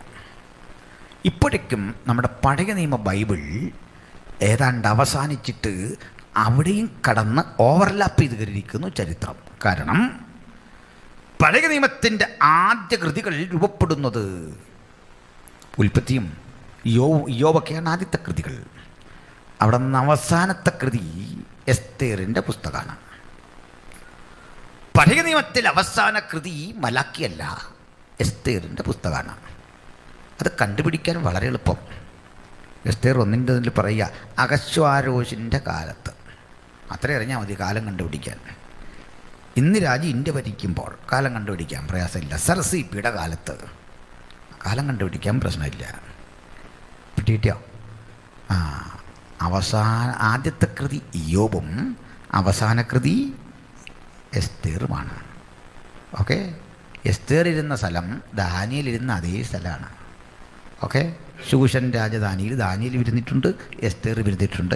ഇവരിൽ ആരാ ആദ്യം ഇരുന്നെന്ന് ചോദിച്ചാൽ ദാനിയേലാണ്. കാരണം അവസാന കൃതിയാണ് എസ്തേർ. പിന്നെന്തിനാണ് ഇത് ഇടയ്ക്ക് വന്നത്? അതാ കൂട്ടി യോജിപ്പിച്ചോ പറ്റിയ എന്തോ അബദ്ധമാണോ? അല്ല, മറിച്ച് ബൈബിൾ ക്രോഡീകരിച്ചിരിക്കുന്നത് എഴുതിയ കാലഘട്ടങ്ങളെ ആധാരമാക്കിയല്ല, ഏത് പുസ്തകം എപ്പോൾ എഴുതി എന്ന സമയക്രമത്തെ ആധാരമാക്കിയല്ല, മറിച്ച് ഏത് വിഷയമാണ് ഇതിൽ കൈകാര്യം ചെയ്തിരിക്കുന്നത് എന്നതിനെ ആധാരമാക്കിയാണ്. സൃഷ്ടിയാണ് ഉൽപ്പത്തി, അതുകൊണ്ട് ആദ്യം അത് വന്നു. മനസ്സിലായല്ലോ? ചരിത്രപരമായിട്ട് അങ്ങനെങ്കിൽ ബിബ്ലിക്കലി അതിൻ്റെ ഓർഡർ ഉൽപ്പത്തി തുടങ്ങി മലാക്കിയിൽ തീരുകയാണ്. ഈ മലാക്കിക്കും മത്തായിക്കും ഇടയിൽ, അല്ലെങ്കിൽ അവസാന കൃതി പഴയ നിയമം മുഴുവൻ ക്രോഡീകരിക്കപ്പെട്ട ശേഷവും പുതിയ നിയമത്തിലേക്കുള്ള യാത്രയ്ക്കുമിടയിൽ 400 കൊല്ലങ്ങളുടെ ഇടവേളയുണ്ട്. 400 കൊല്ലം. മഹാനായ അലക്സാണ്ടർ ഗ്രീക്ക് സാമ്രാജ്യം BC 300 ആരംഭിക്കുന്നത്. 303 കൃത്യം പറഞ്ഞാൽ. 303 മുതൽ അടുത്ത 33 വർഷങ്ങളാണ്, 30 വർഷങ്ങളാണ് അലക്സാണ്ടറുടെ ഭരണകൂടം.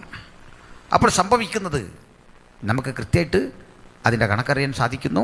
യേശുവിനും 330 സംവത്സരങ്ങൾക്കപ്പുറത്താണ് മഹാനായ അലക്സാണ്ടർ ഉള്ളത്. അതൊക്കെ പോകട്ടെ. ഇപ്പം നമ്മൾ പഴയ നിയമത്തിനും പുതിയ നിയമത്തിനും ഇടക്കാലഘട്ടത്തിലേക്ക് എത്തിക്കഴിഞ്ഞു. അടുത്ത വരുമ്പോൾ നമ്മൾ പുതിയ നിയമം മൊത്തം എത്തിക്കഴിയും. 4ാം സാമ്രാജ്യം വായിക്കാം. 4ാമത്തെ രാജ്യത്വം ഇരുമ്പ് പോലെ ബലമുള്ളതായിരിക്കും. 4ാം സാമ്രാജ്യം ക്രൂരതയുടെ പര്യായമായ റോമൻ ഭരണകൂടം. ഇരുമ്പ് വല്ലുകൊണ്ട് കടിച്ചു കുടയുന്ന കോരമൃഗങ്ങൾ.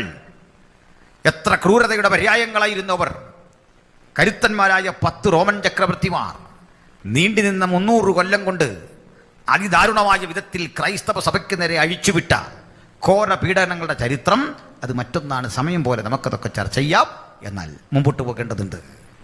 ഈ ക്രൂരതയുടെ പര്യായമായ റോമൻ സാമ്രാജ്യത്തെ ഇരുമ്പ് യുഗത്തോട് ഉപമിക്കുമ്പോൾ ഈ റോമിലാണ് സത്യത്തിൽ ആദ്യം ജനാധിപത്യത്തിൻ്റെ അനുരണനങ്ങൾ നമ്മൾ കാണുന്നത്. ക്രമേണ ജനാധിപത്യം എന്ന ഭരണവ്യവസ്ഥിതി ശക്തിപ്പെട്ട് അത് ലോകമെമ്പാടും വർദ്ധിക്കുമ്പോൾ ജനാധിപത്യത്തിനൊട്ടേറെ ഗുണങ്ങളുണ്ട്. പക്ഷേ അതിൻ്റെ ഏറ്റവും വലിയ ദോഷം അസ്ഥിരതയാണ്. അസ്ഥിരത. നയങ്ങളും പരിപാടികളും വ്യത്യസ്ത കാഴ്ചപ്പാടുകളും ഉള്ള പാർട്ടികൾ ഒരുമിച്ച് കൂടിക്കൊണ്ടൊരു മുന്നണി ഉണ്ടാക്കുന്നു. ആ മുന്നണി ഭരിക്കുന്നു. ആ മുന്നണിക്ക് ഭരിക്കാൻ പരമാവധി കിട്ടുന്നത് 5 വർഷങ്ങൾ. 5 വർഷത്തിന് ശേഷം നമ്മുടെയൊക്കെ നാട്ടിലെ രീതി അനുസരിച്ച് മറ്റൊരു ഭരണകൂടം. ആ ഭരണകൂടം മുമ്പെന്ത് ചെയ്തുവോ അതിൻ്റെ ഘടക വിപരീത ദിശയിൽ പ്രവർത്തിക്കുന്നു. വീണ്ടും ഒരു ആൻറ്റി ഇൻകംബൻസി ഫാക്ടർ വരുന്നു, ഒരു ഭരണവിരുദ്ധ വികാരം. ഈ ഭരണകൂടം അട്ടിമറിക്കപ്പെടുന്നു, മറ്റൊന്ന് വരുന്നു. ചിലപ്പോൾ തൂക്കു പാർലമെൻറ്റുകൾ പോലെ വന്നിട്ട് ചിലത് പെട്ടെന്ന് നിലംപരിചാകുന്നു. വീണ്ടും പഴയ രൂപത്തിലേക്ക് തിരിച്ചു വരാനാവാതെ ചരിത്രം അത് പതുക്കെ പതുക്കെ ഇഴഞ്ഞു നീങ്ങുന്ന കാഴ്ച. അപ്പോൾ ഇവ തമ്മിലുള്ള ഈ അലയൻസ് രസകരമാണ്. ഇരുമ്പും കളിമണ്ണും ചേരുന്ന മിശ്രിതം പോലെ, യോജിച്ചു പോകാത്ത, ആശയഗതികൾ തമ്മിൽ പരസ്പരം പൊരുത്തമില്ലാത്ത ഇസങ്ങളുള്ള പാർട്ടികളും സംവിധാനങ്ങളും ഒരുമിച്ച് ചേർന്ന ഇരുമ്പും കളിമണ്ണും ചേരുന്ന ആ കാലഘട്ടം റോമൻ യുഗത്തിൻ്റെ തൊട്ടു താഴെ കാൽപാദമായി രൂപപ്പെടുമ്പോൾ ഇത് 5ാമത്തെ ഒരു ലോകശക്തിയായി ഇന്ന് ജനാധിപത്യം നിലനിൽക്കുമ്പോൾ അതിൻ്റെ ഏറ്റവും വലിയ പരിമിതി അതിൻ്റെ അസ്ഥിരതയാണ്. പല ഗുണങ്ങൾ അതിനുണ്ട്, അതിൻ്റെ അസ്ഥിരത കാണാതിരിക്കരുത്. അസ്ഥിരമായ ദുർബലമായ ഒരു സംവിധാനത്തിൽ നിലകൊള്ളുന്ന ആ ഭരണകൂടത്തിന് നേരിടാൻ പോകുന്ന മറ്റൊരു പ്രശ്നമുണ്ട്. വായിക്കാം. ഇരുമ്പ് സകലത്തെയും തകർത്ത് കീഴടക്കുന്നുവല്ലോ. തകർക്കുന്ന ഇരുമ്പ് പോലെ അത് അവയൊക്കെയും ഇടിച്ചു തകർത്തു കളയും. കാലും കാൽവിരലും പാതി കളിമണ്ണും പാതി ഇരുമ്പും കൊണ്ടുള്ളതായി കണ്ടതിന്റെ താല്പര്യമോ അതൊരു ഭിന്ന രാജ്യത്വമായിരിക്കും. അതൊരു ഭിന്ന രാജ്യത്വമായിരിക്കും. പിന്നെ എങ്കിലും ഇരുമ്പും കളിമണ്ണും ഇടകലർന്നതായി കണ്ടതുപോലെ അതിൽ ഇരുമ്പിനുള്ള ബലം കുറെ ഉണ്ടായിരിക്കും. ഇരുമ്പിന്റെ ബലം കൊണ്ട് കുറച്ചു നാളത് പിടിച്ചു നിൽക്കും. പിന്നെ കാൽവിരൽ പാതി ഇരുമ്പും പാതി കളിമണ്ണും കൊണ്ടായിരുന്നതുപോലെ രാജ്യത്വം ഒട്ടു ബലമുള്ളതും ഒട്ടു ഉടഞ്ഞു പോകുന്നതുമായിരിക്കും. ദുർബലവും ശക്തവുമായ 2 ഇസങ്ങൾ തമ്മിലുള്ള ചർച്ചയാകും ആ ജനാധിപത്യ യുഗത്തിന്റെ പ്രത്യേകത. പിന്നെ ഇരുമ്പും കളിമണ്ണും ഇടകലർന്നതായി കണ്ടതിന്റെ താല്പര്യമോ അവർ മനുഷ്യബീജത്താൽ തമ്മിൽ ഇടകലരുമെങ്കിലും ഇരുമ്പും കളിമണ്ണും തമ്മിൽ ചേരാതിരിക്കുന്നത് പോലെ അവർ തമ്മിൽ ചേരുകയില്ല. പൊതുസമൂഹത്തിൽ ഒന്നായി തോന്നുമെങ്കിലും അന്തരാർത്ഥത്തിൽ ഒരിക്കലും യോജിക്കാത്ത വണ്ണം, ലയിക്കാതെ വണ്ണം മാറിക്കിടക്കുന്ന ഒരു സ്ഥിതിവിശേഷം ജാതമാകും. പിന്നെ ഈ രാജാക്കന്മാരുടെ കാലത്ത് ജനാധിപത്യ യുഗം അതിന്റെ പരമകാഷ്ഠയിലേക്ക് സഞ്ചരിക്കേ ഈ രാജാക്കന്മാരുടെ കാലത്ത് ദൈവജനം ശ്രദ്ധിച്ചു കേൾക്കണം. എന്തു സംഭവിക്കും? സ്വർഗസ്ഥനായ ദൈവം the divine interference, God's own interference in the history. സ്വർഗസ്ഥനായ ദൈവം ഒരു നാളും നശിക്കാത്ത ഒരു രാജ്യത്വം സ്ഥാപിക്കും. ആ രാജ്യത്വം വേറെ ഒരു ജാതിക്ക് ഏൽപ്പിച്ചു കൊടുക്കുകയില്ല. ആ രാജ്യത്വം മറ്റൊരു മാനുഷ്യ ഭരണകൂടത്തിന് ഏൽപ്പിച്ചു കൊടുക്കാത്ത തികച്ചും തയോക്രാറ്റിക്കായ ദൈവം തന്നെ ഭരിക്കുന്ന തയോക്രസി, ദൈവാധിപത്യത്തിന്റെ അനുഭവമായി അത് യാഥാർത്ഥ്യമായി ഭവിക്കും. അത് ഈ രാജ്യത്വങ്ങളെയൊക്കെയും തകർത്ത് നശിപ്പിക്കുകയും എന്നേക്കും നിലനിൽക്കുകയും ചെയ്യും. കൈതൊടാതെ ഒരു കല്ല് പർവ്വതത്തിൽ നിന്ന് പറഞ്ഞു വന്നു. ഇരുമ്പും താമ്രവും കളിമണ്ണും വെള്ളിയും പൊന്നും തകർത്തു കളഞ്ഞതായി കണ്ടതിന്റെ താല്പര്യമോ മഹാദൈവം മേലാൽ സംഭവിപ്പാനുള്ളത് രാജാവിനെ അറിയിച്ചിരിക്കുന്നു. ഈ കല്ല് പറഞ്ഞോളൂ. സ്വപ്നം നിശ്ചയവും സ്വപ്നം രാജാവേ ആക്യുറസി ഉള്ളതാണ്, നിശ്ചയവും അർത്ഥം സത്യവുമാകുന്നു രാജാവേ. ഞാൻ ആ കല്ലിനെ കുറിച്ച് കൂടി പറയാം. ഈ കല്ലിന് ഒരു പ്രത്യേകത ഉണ്ട്. ഒന്നാമത്തെ പ്രത്യേകത, അത് കേവലം ഒരു കല്ലല്ല, കൈ തൊട്ടിട്ടില്ല. രണ്ടാമത്തെ പ്രത്യേകത, അത് സ്വയം വളരുന്നു. സ്വയം വളരുന്നെങ്കിൽ അതിൻ്റെ അർത്ഥം അതിന് ജീവനുണ്ട്. ലോകത്തനവധി കല്ലുകളുണ്ടെങ്കിലും ജീവനുള്ള കല്ലെന്ന പേര് ഒറ്റ കല്ലിനേ കിട്ടിയിട്ടുള്ളൂ. ബാക്കി പലയിടത്തും കല്ലുണ്ട്, പക്ഷേ ജീവനില്ല. ജീവനുള്ള കല്ല് ഒന്നേ ഉള്ളൂ. ഹല്ലേലൂയ. അത് ജീവനുണ്ടോ നമ്മൾ ചുമ്മാ പറയല്ല, അത് ജീവനുണ്ടോ എന്ന് ടെസ്റ്റ് ചെയ്ത് പുറത്തു വന്ന കല്ലാണ്. ഈ കല്ലിന് ജീവനുണ്ടോയെന്നറിയാൻ ചരിത്രത്തിൽ ഒരിക്കലൊരു ലബോറട്ടറി ഓപ്പറേറ്റ് ചെയ്തില്ലേ? ആ ലബോറട്ടറി ഓപ്പറേറ്റ് ചെയ്ത സ്ഥലത്തിൻ്റെ പേര് ചരിത്രപ്രസിദ്ധമായ അരിമത്തയിലെ യോസേഫിൻ്റെ കല്ലറയായിരുന്നു. ആ ലാബിനുള്ളിൽ ഈ ബോഡി വെച്ചിട്ട് ടെസ്റ്റ് ചെയ്തതിന് ജീവനുണ്ടോ എന്നറിയാൻ. അകത്തേക്ക് കല്ല് വെച്ച ശേഷം മറ്റൊരു പടുകുറ്റൻ ഉരുണ്ട കല്ലുകൊണ്ട് ഈ കല്ലറ, ഒരു ഗുഹയാണ്, ആ കല്ലറയുടെ കവാടത്തെ മുഴുവൻ അടച്ചു. ചെളിയും പശമണ്ണും ചേർത്ത് സീലുണ്ടാക്കി അത് ഒരിക്കലും തുറക്കാതെ വണ്ണം അടച്ചു. പീലാത്തോസ് തന്നെ പറഞ്ഞു, കാവൽക്കൂട്ടത്തെ തരാം, നിങ്ങളാൽ കഴിയും വിധം ഉറപ്പാക്കിക്കൊള്ളണം. ഇതാ യേശു ഇങ്ങനെ തന്നെ ഉയർക്കണമെന്നത് വചനത്തിൻ്റെ താല്പര്യം, ദൈവത്തിൻ്റെ താല്പര്യം. കാരണം ഇതാ ഒരു വറ്റം പ്രതിലോമ ശക്തികൾ ചെന്ന് രാജാവിനെ വിളിച്ചുണർത്തി പറയുക, ആ പഹയൻ ജീവിച്ചിരിക്കെ പറഞ്ഞു അവൻ ഉയർത്തെഴുന്നേൽക്കുമെന്ന്. അവൻ്റെ ശിഷ്യഗണങ്ങൾ ശരീരം തട്ടിക്കൊണ്ടുപോകും. ആദ്യത്തെ ചതി ഒടുവിലത്തെ ചതി ആദ്യത്തെ ചതിയേക്കാൾ അപ്പുറത്താകും. അപ്പോൾ ആ പീലാത്തോസ് പറഞ്ഞത്, കാവൽക്കൂട്ടത്തെ തരാം, നിങ്ങളാവും വിധം ഉറപ്പാക്കണം. അപ്പോൾ യേശുവിനെ വരിഞ്ഞു മുറുക്കി റുമാല് കൊണ്ട് ചുറ്റി കല്ലറയ്ക്കുള്ളിൽ വച്ചു, കവാടത്തെ അടച്ചു, സീല് ചെയ്തു. എന്തിനെയൊക്കെയാണ് അതിജീവിക്കേണ്ടത്? ഉറുമാലുകൾ അഴിഞ്ഞു വീഴണം. 2, കല്ലറയുടെ കവാടത്തിൽ അടച്ചു വച്ചിരിക്കുന്ന ആ കല്ലിൻ്റെ പ്രതിബന്ധത്തെ തകർക്കണം. 3, റോമൻ ഇമ്പീരിയൽ മുദ്ര തകർക്കണം. കാരണം അത്ര പെട്ടെന്നൊന്നും തകരില്ല. ചങ്ങല വലിച്ചു കെട്ടിയ ശേഷം കല്ലിനിടയിലൊരു ദ്വാരമുണ്ട്, അതിലേക്ക് നല്ല പൂട്ടിയിട്ട് റോമാ ഗവൺമെൻറ് ഔദ്യോഗിക ചിഹ്നം പതിച്ചിരിക്കുക.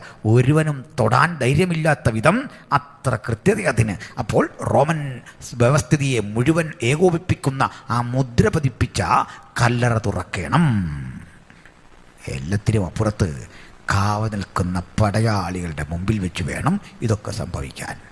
ഇങ്ങനെ നീർത്തുകൊണ്ടാണ് യേശു ഞങ്ങൾക്ക് ഇത്ര അഭിമാനം അങ്ങയെക്കുറിച്ച് പ്രസംഗിക്കാൻ. അങ്ങയ്ക്ക് മുമ്പിൽ വെച്ച എല്ലാത്തരം പ്രതിബന്ധങ്ങളെയും തകർത്തുകൊണ്ട് 3-ാം നാൾ ഈ കല്ലറയെ എന്നേക്കും അതിൽ അടക്കം ചെയ്ത് ഒതുക്കാമെന്ന് വിചാരിച്ചവരെ അത്ഭുതപ്പെടുത്തിക്കൊണ്ട് കല്ലറയുടെ കവാടത്തിൽ അടച്ച ഈ ശിലകളെ തട്ടിത്തകർത്തുകൊണ്ട് റോമൻ പടയാളികൾ കാവൽ നിൽക്കേ ഗവൺമെന്റിന്റെ ഇമ്പീരിയൽ മുദ്രകളെ തകർത്തുകൊണ്ട് അങ്ങ് ഉയരത്തിലേക്ക് കരയേറുമ്പോൾ അങ്ങയെ തകർക്കാൻ, ഉയർപ്പിനെ തകർക്കാൻ ഒരു ശക്തിക്കും കഴിഞ്ഞില്ലെങ്കിൽ ഇന്ന് രാത്രി വചനം കേൾക്കുന്നവരെ, ഉലകത്തിൽ ഏറ്റവും വലിയ ശക്തി ഉയർപ്പിന്റെ ശക്തിയാണ്. മരണത്തെ അതിജീവിക്കുന്ന ഉയർപ്പിന്റെ ശക്തിയെങ്കിൽ മരണഭീതി അലതല്ലുന്നവർ, രോഗഭീതി അലതല്ലുന്നവർ, ജീവിതത്തിന്റെ വിവിധ പരാജയങ്ങൾ ഏറ്റുവാങ്ങിയവർ, ഇതാ ഉയർത്തെഴുന്നേറ്റവനെ ചൂണ്ടിക്കാട്ടി ഞങ്ങൾ വിളിച്ചു പറയുന്നു, ഉയർപ്പിന്റെ ശക്തി, മരണത്തെ അതിജീവിക്കുന്ന ഉയർപ്പിന്റെ ശക്തി, അത് യേശുവിന്റെ മാത്രം സ്വന്തമെങ്കിൽ നമുക്കും വിശ്വാസത്താൽ അവനെ തൊട്ടുകൊണ്ട് പറയാ, നിന്റെ ഉയർപ്പിന്റെ ശക്തിയാണ് ഞങ്ങളുടെ ജീവിതത്തിന്റെ വീണ്ടെടുപ്പ്. Hallelujah, praise the Lord.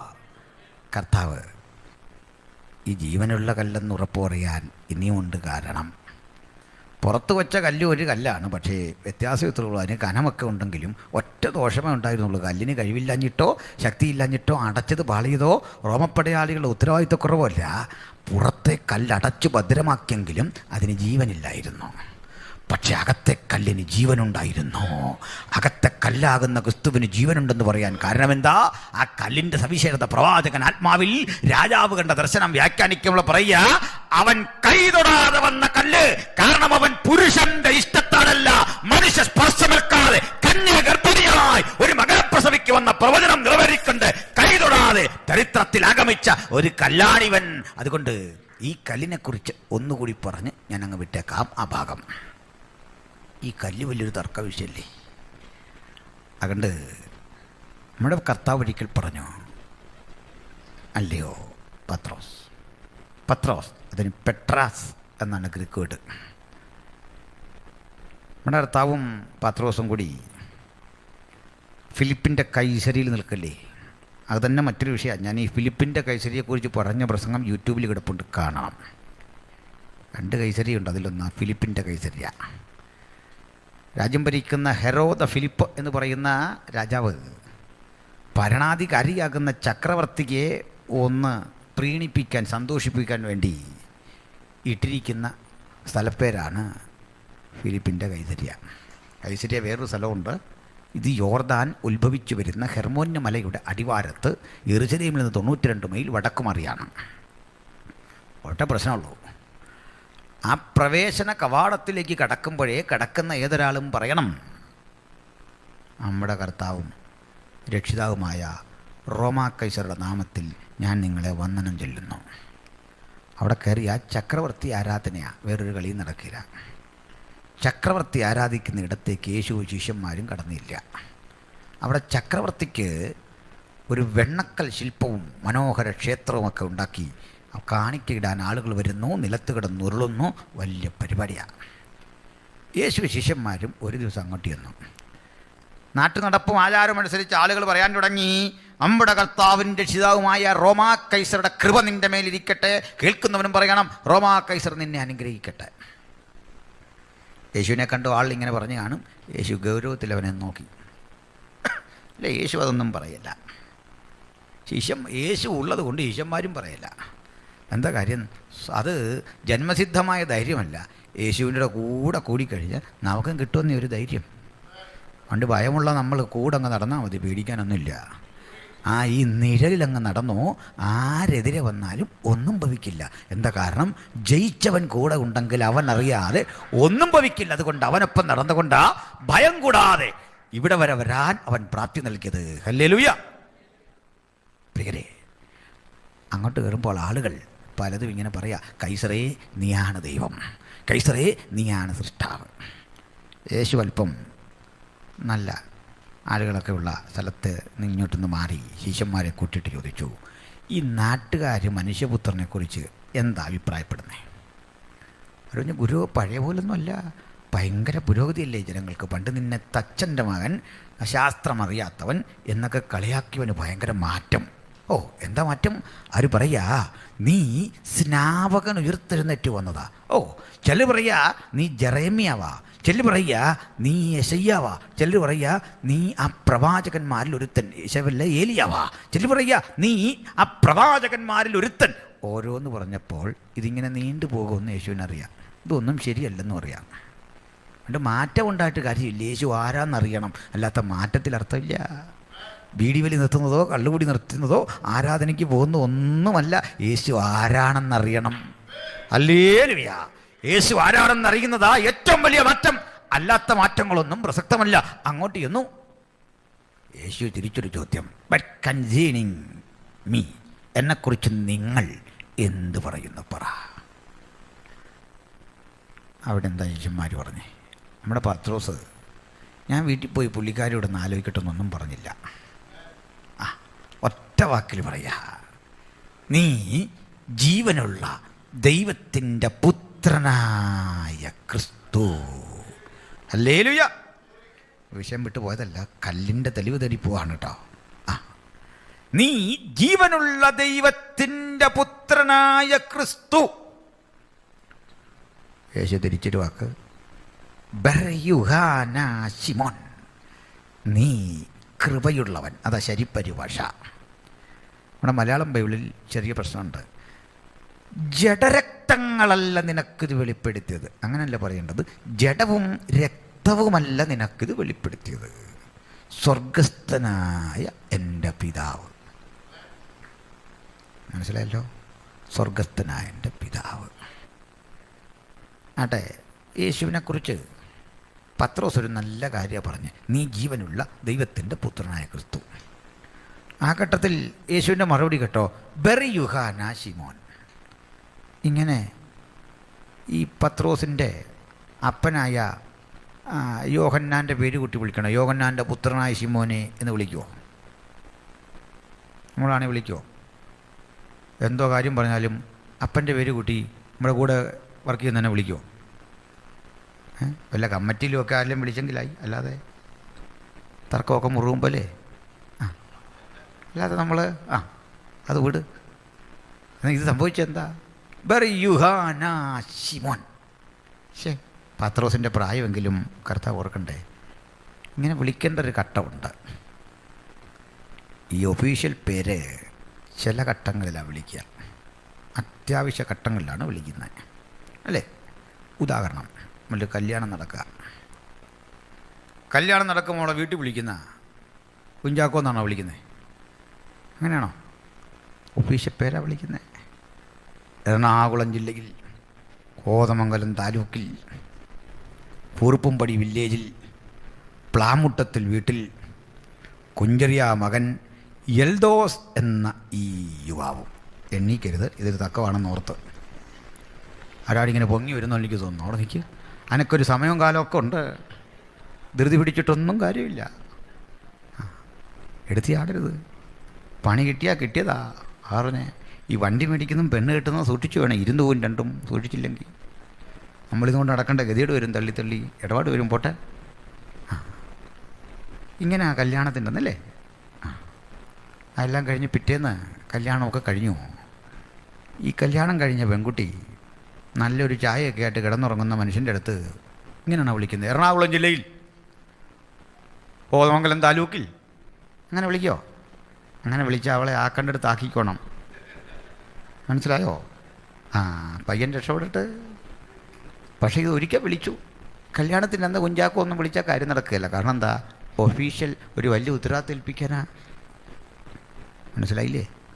കർത്താവ് ഇവിടെ മാത്രം വിളിച്ചു.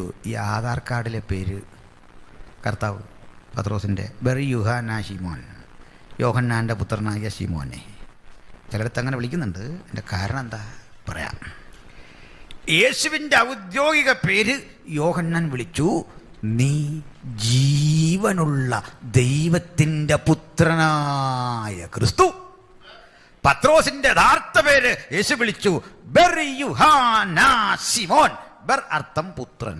ബെർ അതൊരു അരാമിക് പ്രയോഗമാണ്. ബർന്നബാസ് പ്രബോധന പുത്രൻ. ബർത്തിമായി സൺ ഓഫ് തിമായി, ഇതൊക്കെ നമുക്കറിയാമല്ലോ. ബെർ യുഹാന ശിമോൻ, യോഹന്നാന്റെ മകനായ ശിമോനെ. അർത്ഥം കുഞ്ഞേ, ഞാൻ അവിടുന്നുള്ളവൻ, നീ ഇവിടുന്നുള്ളവൻ. കുഞ്ഞേ, ഞാൻ അത്യുന്നതൻ്റെ പുത്രൻ, നീ യുഹാനയുടെ പുത്രൻ. നീ ഒരു കേവല മനുഷ്യൻ, ഞാൻ അത്യുന്നതൻ്റെ മകൻ. നീ നശിക്കുന്ന മരണം കാത്ത് കഴിയുന്നവൻ, ഞാൻ മരണത്തെ അതിജീവിക്കുന്നവൻ. നീ കേവലം ഒരു സൃഷ്ടി, ഞാൻ സൃഷ്ടിക്ക് കാരണഭൂതൻ. സൃഷ്ടിക്ക് കാരണഭൂതനായ ഞാനും സൃഷ്ടിയാകുന്ന നീയും ഒരുമിച്ച് ഇവിടെ കൂടിയിട്ടുണ്ട്. ഫിലിപ്പിന്റെ കൈസരയിൽ എന്നെയും നിന്നെയും ഒന്നാക്കിയ യാഥാർത്ഥ്യം കൃപ, കൃപ, കൃപ. കൃപയാണ് വിലമതിക്കാനാവാത്ത ആ പദമെങ്കിൽ ബെറിയുഹാന ശിമോൻ, നീ കൃപയുള്ളവൻ, നീ ഭാഗ്യവാൻ. ഒന്നൊഴി പറഞ്ഞു. നിനക്കിത് വെളിപ്പെട്ട് കിട്ടിയത് നീ സൺഡേ സ്കൂളിൽ പഠിച്ചുകൊണ്ടോ പള്ളിയിൽ പോയത് കൊണ്ടോ ക്രിസ്ത്യ കുടുംബത്തിൽ പിറന്നുകൊണ്ടോ ഒന്നുമല്ല. എന്ന് പറഞ്ഞാൽ എൻ്റെ വാക്കിൽ പറഞ്ഞാൽ ജഡം നിനക്കിത് വെളിപ്പെടുത്തിയില്ല, രക്തവും നിനക്ക് വെളിപ്പെടുത്തിയില്ല. എന്ന് പറഞ്ഞാൽ ജഡത്തിന് ചില കഴിവുകളുണ്ട്, അല്ലേ? ഇവിടെ വന്നിരിക്കുന്ന നിങ്ങളെല്ലാം ഞാനും ഈ ശരീരമാണ് പരസ്പരം കാണുന്നത്, അല്ലേ? എന്നെ ഇവിടെ പ്രോഗ്രാം വിളിച്ചപ്പോൾ ഞാൻ പറയുകയാണ്, അത് എൻ്റെ ആത്മാവ് നിങ്ങൾ പറയുന്ന സ്ഥലത്ത് അവിടെ വരും, പക്ഷേ എൻ്റെ ശരീരം കേരളത്തിലായിരിക്കും എന്ന് പറഞ്ഞാൽ നിങ്ങൾ വിളിക്കുമോ? കാരണം എന്താ? നിങ്ങൾ എന്നെ കാണുന്നത് ഈ ശരീരത്തിലൂടെയാണ്, ആത്മരൂപികളല്ല നമ്മളിപ്പോൾ. പക്ഷേ ഈ ശരീരം തീരെ തള്ളിക്കളയാവതല്ല. ശരീരത്തെയാ നിങ്ങൾ അനിൽക്കൊരുത്തോട്ടെന്ന് വിളിച്ചത്. ശരീരത്തിനാ പഠനം, ശരീരത്തിനാ ഭക്ഷണം. ശരീരം പ്രധാനപ്പെട്ടതാ. ശരീരത്തിനുള്ള കഴിവുകളൊക്കെ ഉണ്ട്. ആ കഴിവ് കൊണ്ടാണ് മനുഷ്യൻ ചന്ദ്രനിൽ പോയത്. ആ കഴിവ് കൊണ്ടാണ് മനുഷ്യൻ കാർ ഓടിക്കുന്നത്. ആ കഴിവ് കൊണ്ടാണ് മനുഷ്യൻ സമുദ്രത്തിൻ്റെ അടിത്തറ ഇളക്കുന്നത്. ചില്ലറ കാര്യമല്ല. ഈ കഴിവുള്ളവരൊക്കെ ഇവിടെ ഉറപ്പുണ്ട്, നല്ല കാര്യം. പക്ഷേ യേശു ആരെന്നറിയാൻ ഈ കഴിവ് ഒട്ടും പോരാ, ഒട്ടും കൊള്ളൂല. പിന്നെന്താ? രക്തം. പരമ്പരാഗതമായി നമുക്ക് പിതാക്കന്മാരുടെ പകർന്നു കിട്ടുന്ന ആ ജീനുകളുടെ ഗുണമുണ്ടല്ലോ, അതും നല്ലതാണ്. ഒരു നല്ല ചിന്തകൻ്റെ മകൻ ഒരു ചിന്തകനായി തന്നെയൊക്കെ ജനിക്കും. മിക്ക ഘട്ടങ്ങളിൽ അങ്ങനല്ലേ? സംഗീതജ്ഞൻ്റെ മകൻ സംഗീതജ്ഞനാകും. പരമ്പരാഗതമായൊരു കഴിവാത്, അങ്ങനല്ലേ? നിങ്ങൾക്കത് പറഞ്ഞിട്ട് ഉദാഹരണം മനസ്സിലാകത്തുകൊണ്ട് ഞാൻ വേറൊരു ഉദാഹരണം പറയാം. വീരപ്പൻ്റെ മകനാണോ അവൻ സമയം വരുമ്പോൾ ചന്ദനം മുറിച്ചിരിക്കും. നീ ചന്ദനം മുറിക്കാൻ ചന്ദനം ഇല്ലെങ്കിൽ അവന് ചന്ദനത്തിരി മേടിച്ച് ഓടിക്കും. ആ സമയമല്ലേ അവന് ഉറക്കം വരികയല്ല. അയ്യോ ഭയങ്കര പ്രയാസം, എന്താ ഒരു ചന്ദനത്തിരി തന്നെ, എന്നാലേ അവന് ഉറക്കം വരുള്ളൂ. ഇപ്പം മനസ്സിലായോ? രക്തത്തിനുമുണ്ട്, പിന്നെ ശരീരത്തിനുമുണ്ട് ചില പ്രത്യേകതകൾ. പക്ഷേ യേശു ആരെന്നറിയാൻ പഠനം പോരാ, അറിവ് പോരാ, അന്വേഷണം പോരാ, അധ്വാനം പോരാ. ഒറ്റ കാര്യമുള്ളൂ, അത് വെളിപ്പാടിനാലേ അറിയൂ ഞാൻ ആരാണെന്ന്. സ്വർഗസ്ഥനായ എൻ്റെ പിതാവിൻ്റെ കാരുണ്യവർഷം നിന്റെ മേൽ പതിഞ്ഞപ്പോൾ ഈ വെളിപ്പാടിന്മേൽ നീ തിരിച്ചറിഞ്ഞ ഈ വെളിപ്പാടില്ലേ, ആ പാറമേൽ ഞാൻ എൻ്റെ സഭയെ പണിയും. പാതാള ഗോപുരങ്ങൾ അതിനെ ജയിക്കില്ല. ഈക്വൽ രണ്ട് വേർഡുകളാണ് ഈ പാറയെന്ന് പറയാൻ. Petros and lithos. പെട്രോസ് ഒരു പാറ കഷണം, ലിത്തോസ് വലിയൊരു പാറ. വ്യത്യാസം മനസ്സിലായോ? ഈ കരിങ്കൽ കോറി കണ്ടിട്ടുണ്ടല്ലോ, അത് കാണുമ്പോൾ ഓർത്തോണം ലിത്തോസ്, ലിത്തോസ് ഫിയർ എന്നൊക്കെ ഉണ്ടല്ലോ ജിയോഗ്രഫിയിൽ. ലിത്തോസ് ആ ക്വാറിയിൽ നിന്ന് കല്ല് ടിപ്പറിൽ കയറ്റിക്കൊണ്ടു പോകുമ്പോൾ ഓർക്കണം, അതാണ് പെട്രോസ്. ലിത്തോസും പെട്രോസും മനസ്സിലായല്ലോ, ഒന്ന് പാറ ഒന്ന് കൽക്കഷണം. യേശു തന്നെ കാണിച്ചു പറഞ്ഞു, പത്രോസേ നീ പെട്രോസ് ആകുന്നു, ഇതൊരു ലിത്തോസാ. പിടികിട്ടിയോ? ഇതിൽ ഞാൻ എൻ്റെ സഭയെ പണിയും, പാതാള ഗോപുരങ്ങൾ അതിനെ ജയിക്കയില്ല. ഈ കല്ലിന് ജീവനുണ്ടെന്ന് തെളിയിച്ചത് ഇതേ പത്രോസാ. നമ്മൾ തർക്കം വെക്കുമെന്നൊക്കെ പത്രോസിന് അറിയാം, കർത്താവിന് പറയാം. അതുകൊണ്ട് പത്രോസിന് പറയുക, നിങ്ങളും ജീവനുള്ള കല്ലായ എൻ്റെ അടുക്കലല്ല അവൻ്റെ അടുക്കൽ വന്നിട്ട് ആത്മീയ ഗൃഹമായി പണിയപ്പെടുന്നു. ആത്മീയ ഗൃഹമായി പണിയപ്പെടുന്ന ദൈവസഭയ്ക്ക് കാരണഭൂതനായ യേശുവിൻ്റെ സാമീപ്യമാണ് അവൻ സ്ഥാപിക്കുന്ന ദൈവരാജ്യമാണ്.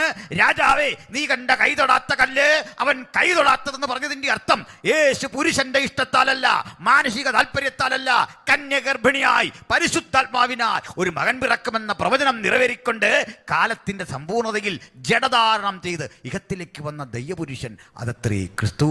ആ മഹത്തര അനുഭവം ഒരു ദൈവരാജ്യമായി സ്ഥാപിക്കപ്പെടുമ്പോൾ ഇത്തരം മാനസിക ഗവൺമെൻറ്റുകൾ, സംവിധാനങ്ങൾ തകർന്ന് തവിടുപൊടിയായി മാറിയിട്ട് ഒരിക്കലും അസ്തമിക്കാത്തൊരു മഹാരാജ്യം യേശു സ്ഥാപിക്കും.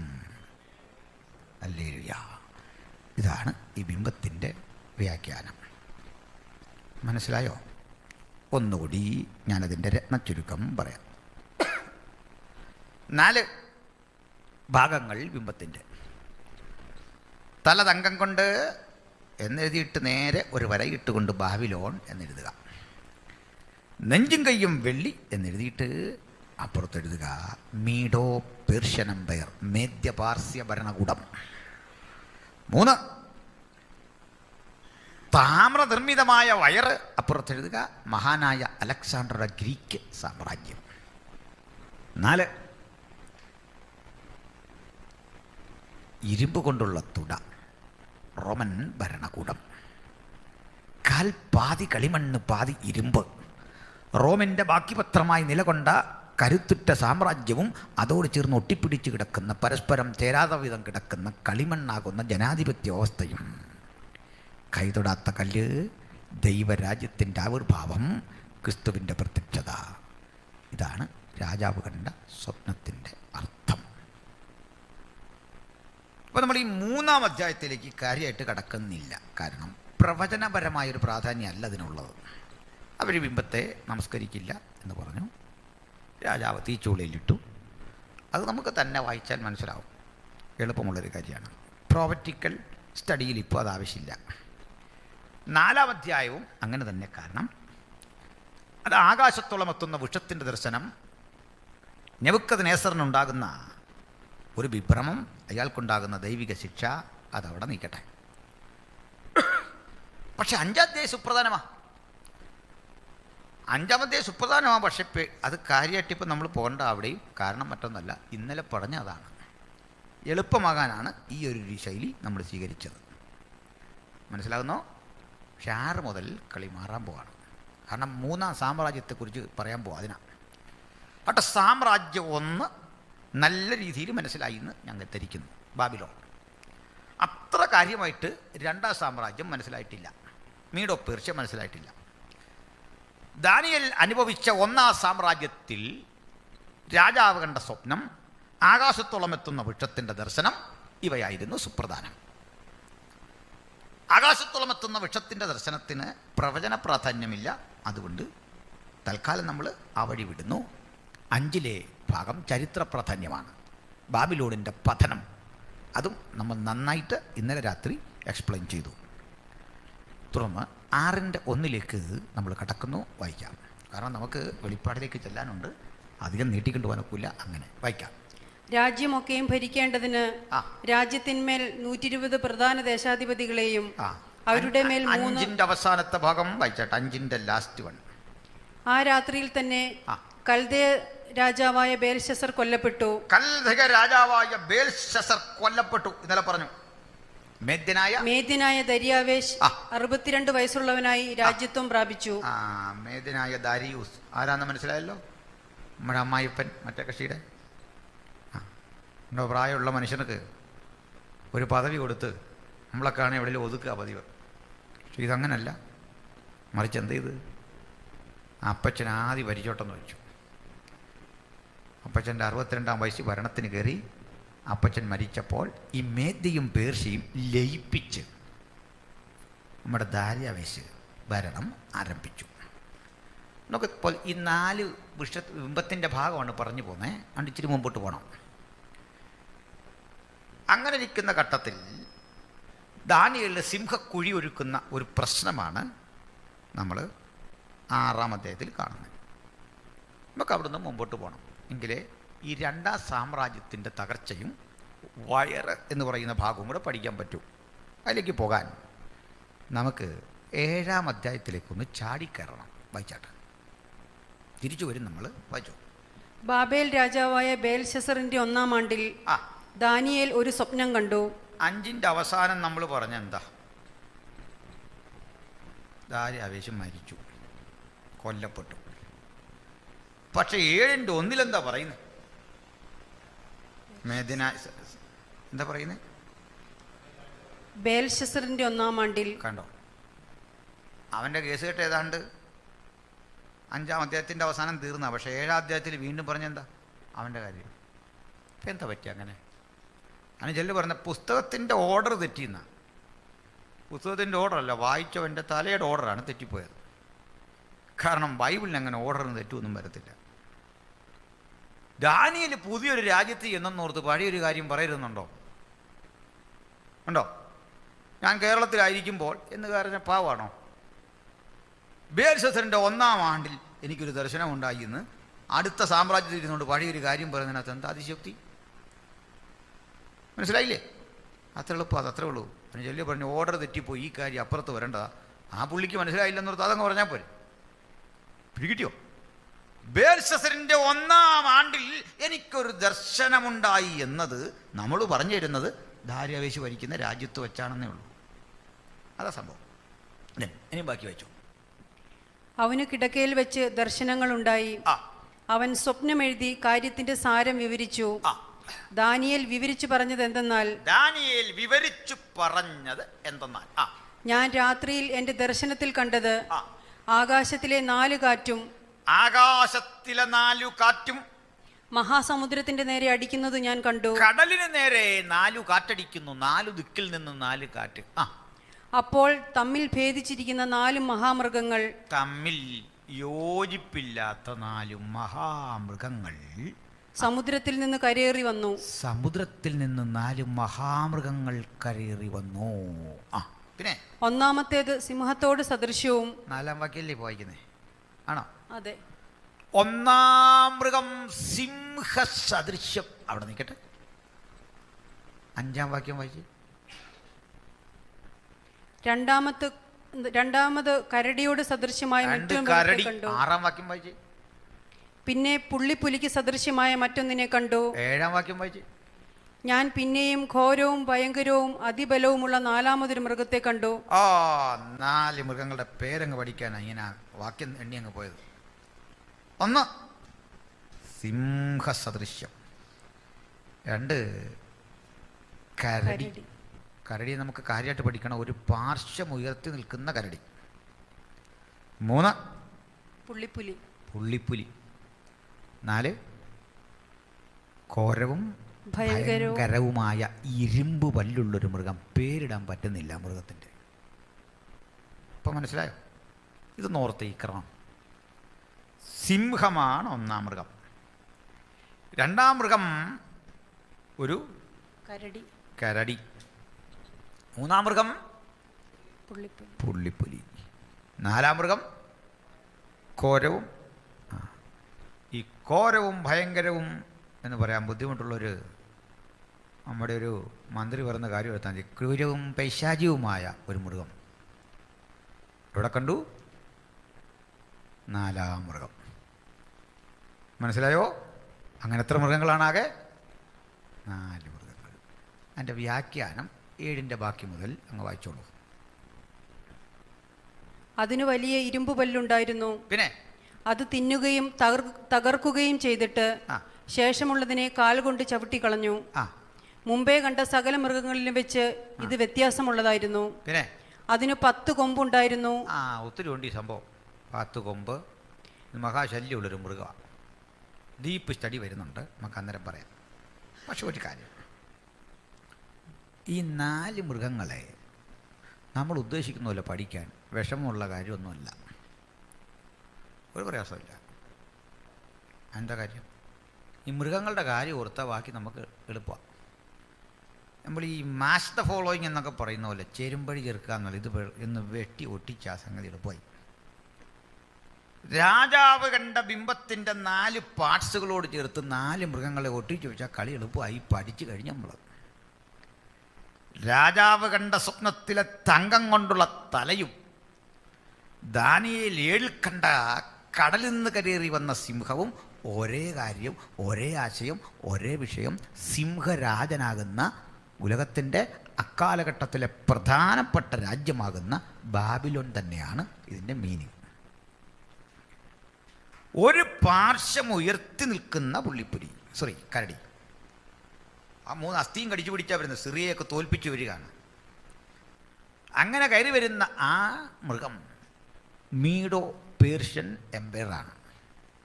അതിലൊരു പാർശ്വം ഉയർന്നു നിൽക്കാൻ കാരണം മേദ്യനായ ദാര്യാവേശിൻ്റെ ആ ഭരണം അല്പം ദുർബലവും ഒരു ഭാഗം കരുത്തു കാട്ടി വന്നത് മരുമകൻ ഭരിക്കുന്ന ഘട്ടമാണ്. അങ്ങനെ 2ാം ഭാഗം രാജാവ് കണ്ട ബിംബത്തിൻ്റെ നെഞ്ചും കൈയും വെള്ളി കൊണ്ടുള്ള ഭാഗം. 3ാമത് കണ്ടത് പുള്ളിപ്പുലി. അതിവേഗത്തിൽ പാഞ്ഞു വരുന്ന പുള്ളിപ്പുലി മഹാനായ അലക്സാണ്ടറുടെ ഗ്രീക്ക് സാമ്രാജ്യമാണ്. വിശദീകരണം പിന്നാലെ വരുന്നു.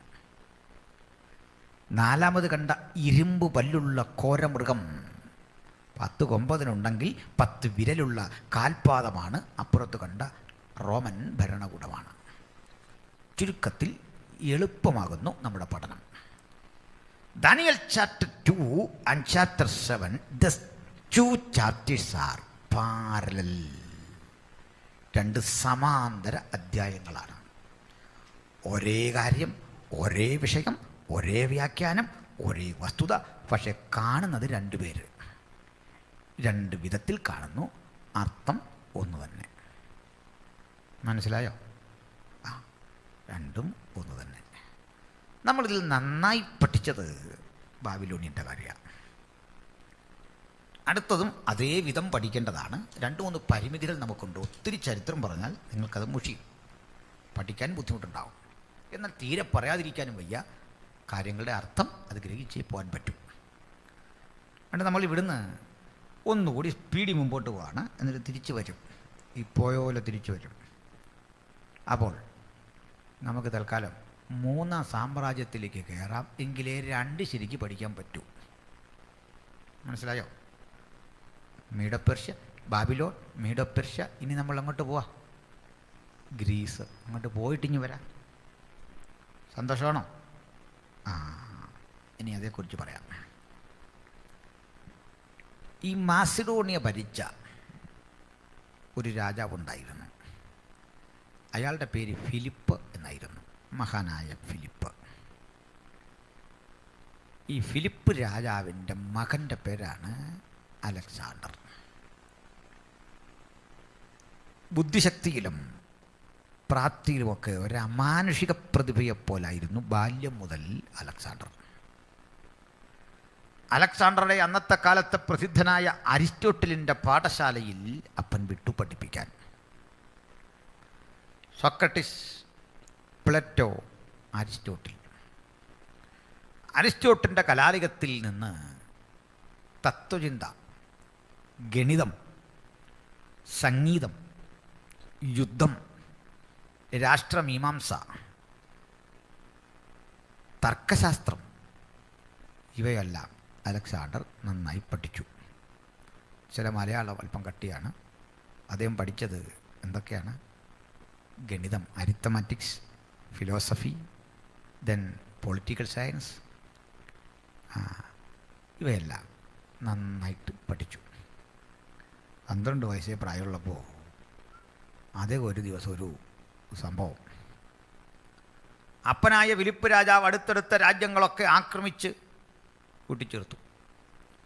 വിജയം ആഘോഷിച്ചുല്ലസിച്ച് വീഞ്ഞു കുടിച്ചിരിക്കെ ഈ ആഘോഷത്തിൽ പങ്കെടുക്കാതെ പിണങ്ങി 12 വയസ്സുള്ള അലക്സാണ്ടർ മാറിയിരുന്നു. ആളയച്ച് അലക്സാണ്ടറെ വരെ വെച്ച്, നീ എന്തിനാ കരയുന്നേ, വിഷമിക്കുന്ന എന്തിനാ? അപ്പം അദ്ദേഹം പറഞ്ഞു, അങ്ങെന്തായി ചെയ്യുന്നേ? നാളെ ഒരിക്കൽ ഈ ഗ്രീസിൻ്റെ രാജാവാകുമെന്ന്, മാസിഡോണിയുടെ രാജാവാകുമെന്ന് അങ്ങനോട് പറഞ്ഞിട്ടുണ്ട്. നേരോ? ഓ, നീ ആ രാജാവ്. പക്ഷേ അങ്ങ് ഈ അടുത്തടുത്ത രാജ്യങ്ങളെല്ലാം യുദ്ധം ചെയ്തിങ്ങനെ പിടിച്ചാൽ ഞാൻ പിന്നെ എന്തിനാ രാജാവാകുന്നത്? എനിക്ക് യുദ്ധം ചെയ്യാൻ ഒരു രാജ്യമില്ല. അപ്പോൾ തന്നെ തൻ്റെ ഗുരുവായ അരിസ്റ്റോട്ടലിനെ വരുത്തിയിട്ട് ഇവനൊരു അറ്റ്ലസ് കൊടുക്കാൻ പറഞ്ഞു. ഗ്രീക്കിലൊരു ദേവൻ്റെ പേര് കൂടിയാണ് അറ്റ്ലസ്. മനസ്സിലായല്ലോ? മാപ്പ്, ഭൂമിയുടെ ദേവൻ. മനസ്സിലായോ? അറ്റ്ലസ് എന്താണെന്ന് പിടികിട്ടിയോ? ജനകോടികളുടെ വിശ്വസ്ത സ്ഥാപനം. പോട്ടെ.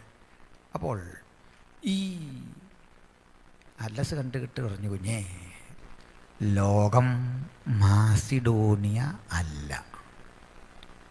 ഇത്രയും സ്ഥലങ്ങൾ ലോകത്തുണ്ടെന്ന് കണ്ട അലക്സാണ്ടർ അമ്പരന്നു.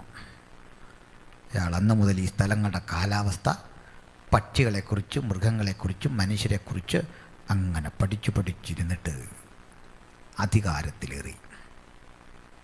അധികാരത്തിലേറി തൻ്റെ ആഗ്രഹം ലോകം മുഴുവൻ തൻ്റെ കാൽ കീഴ് വരണം, ലോകം മുഴുവൻ പിടിച്ചെടുക്കണം. അതിന് വ്യത്യസ്തങ്ങളായ യുദ്ധരീതികൾ അവലംബിച്ചെങ്കിലും അലക്സാണ്ടർക്ക് ചില പ്രശ്നങ്ങൾ നേരിട്ടു. ഓരോ രാജ്യങ്ങൾ യുദ്ധം ചെയ്ത് അങ്ങോട്ട് പോകുമ്പോൾ ചില രാജ്യങ്ങളിലേക്ക് ചെല്ലുമ്പോൾ യുദ്ധം ആരംഭിക്കുന്നതിന് മുമ്പ് ആൾ മരിച്ചു പോവുക. കാരണം കഠിന തണുപ്പോ കഠിന ചൂടോ കാലാവസ്ഥയോട് പടയാളികൾ പൊരുത്തപ്പെടുന്നില്ല. ഭക്ഷണം പോരാ അവിടുത്തെ. അലക്സാണ്ടർ നേരിടാൻ ചെയ്ത വിദ്യ, കൂടുതൽ പണം കൊടുത്തും പാരിതോഷികങ്ങൾ കൊടുത്തും അവിടുത്തുകാരെ വിലയ്ക്ക് വാങ്ങി തൻ്റെ ഒപ്പം ചേർത്തു. പക്ഷെ ഒറ്റ കണ്ടീഷൻ, ഉത്തരവിടുന്ന ക്യാപ്റ്റൻ തൻ്റെ വിശ്വസ്തനായിരിക്കണം. അതും വിജയിച്ചില്ല. കാരണം ഇദ്ദേഹം ഉത്തരവിടും, കേൾക്കുന്നവനൊന്നും മനസ്സിലാകുന്നില്ല. എന്തായിരിക്കും കാര്യം?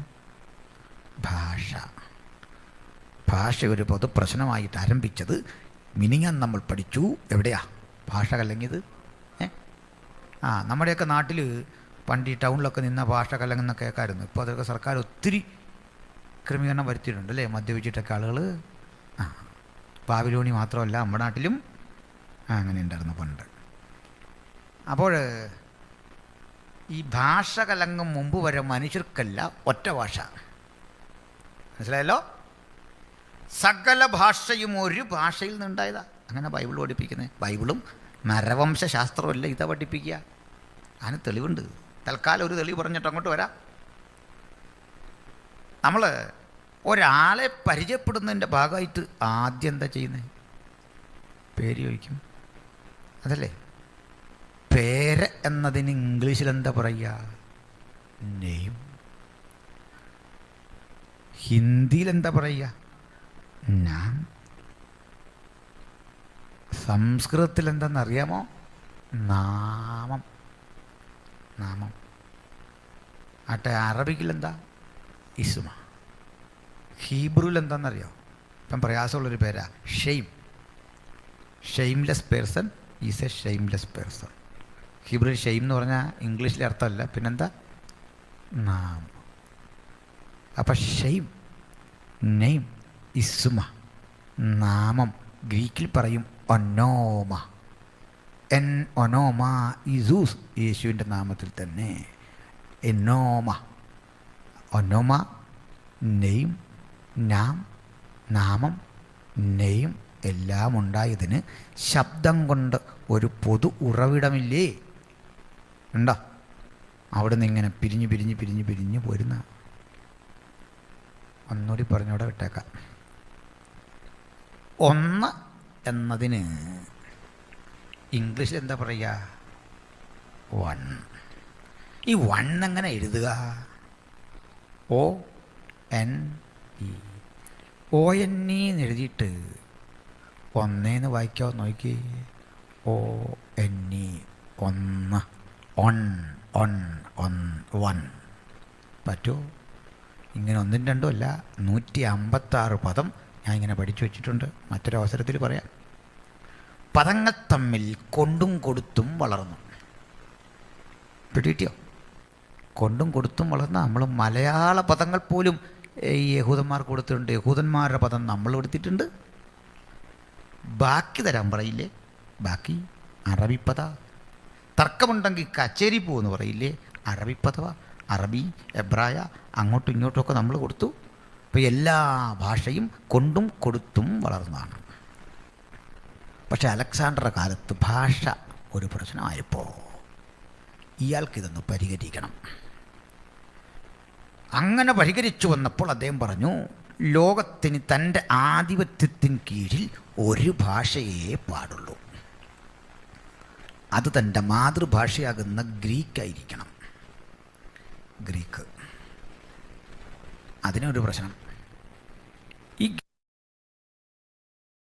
ഗ്രീക്ക് ഭാഷ തന്നെ പല ഭാഗങ്ങളായി പിരിഞ്ഞ് ഒരു ഭാഷ രൂപവൽക്കരിച്ചു. ഭാഷയ്ക്കൊരു യൂണിഫോമിറ്റി ഉണ്ടാക്കി. എന്തിന്? നമ്മുടെ മലയാളം പോലും ചിലയിടത്ത് നിന്ന് അങ്ങോട്ടും ഇങ്ങോട്ടും ഈ പറയുന്നത് എന്താണെന്ന് മനസ്സിലാവുമോ? ഇല്ല. തൃശ്ശൂരുകാരുണ്ടോ അവിടെ? അവരോട് നമ്മൾ വരുന്നോ യോഗത്തിന് വെച്ചാൽ പറഞ്ഞ എങ്ങനെയോ വരില്ല. അത് എറണാകുളത്തോട്ട് കയറുമ്പോൾ അവർ പറയും വരൂലാന്നേ. അവിടുന്ന് നേരെ നമ്മൾ കോട്ടയത്ത് നേരം കൊണ്ട് അവർ പറയും വരില്ല.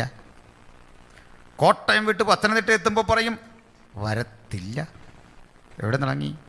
വരില്ല, വരൂല, വരില്ല.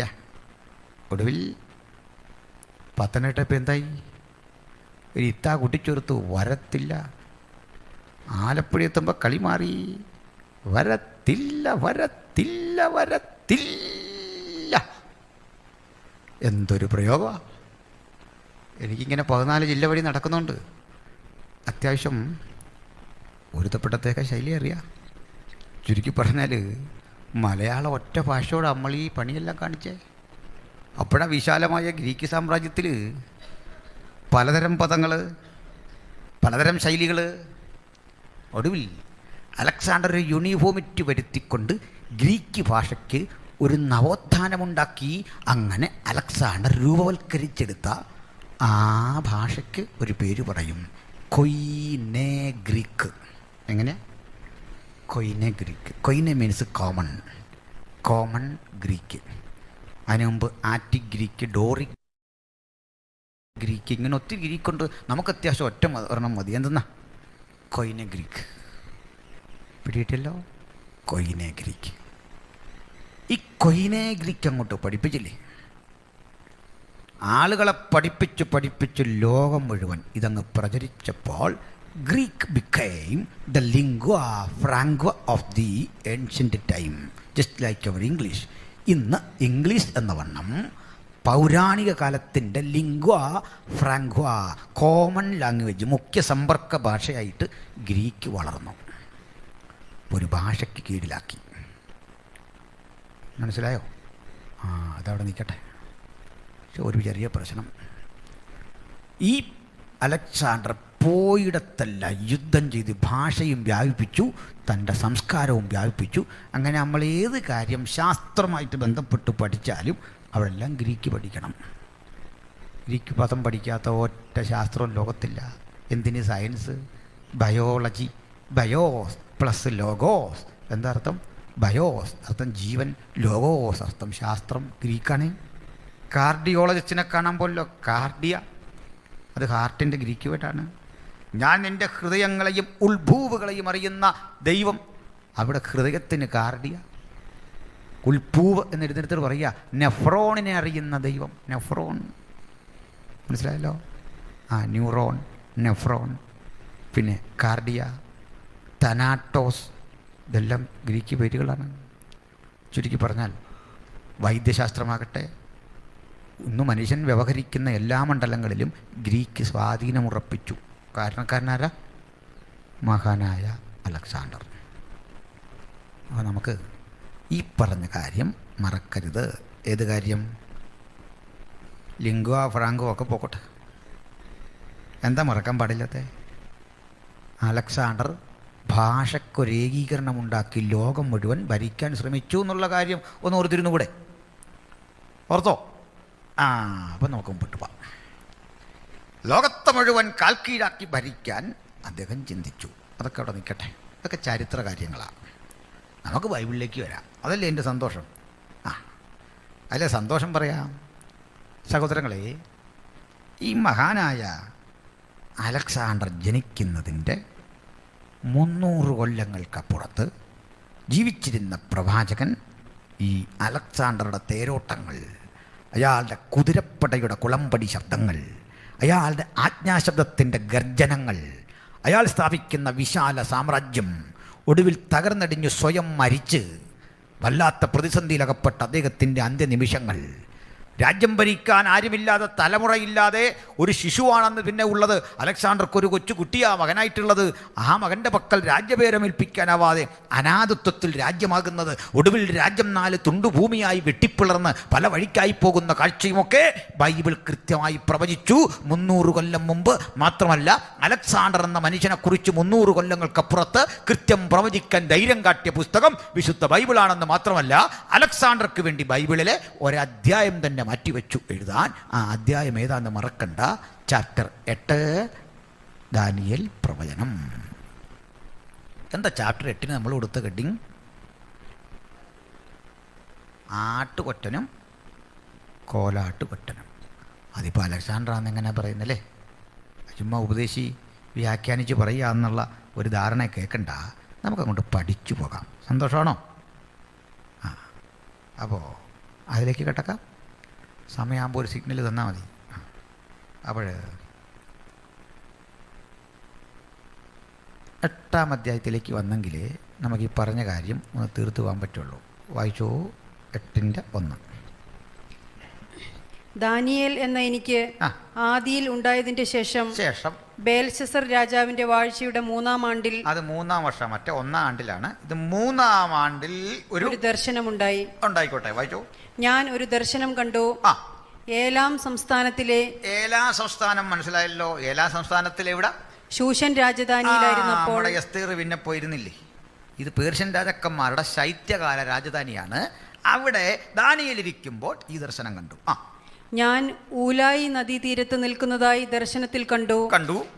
ഞാൻ തല പൊക്കിയപ്പോൾ 2 കൊമ്പുള്ള ഒരു ആട്ടുകൊറ്റൻ നദീതീരത്ത് നിൽക്കുന്നത് കണ്ടു.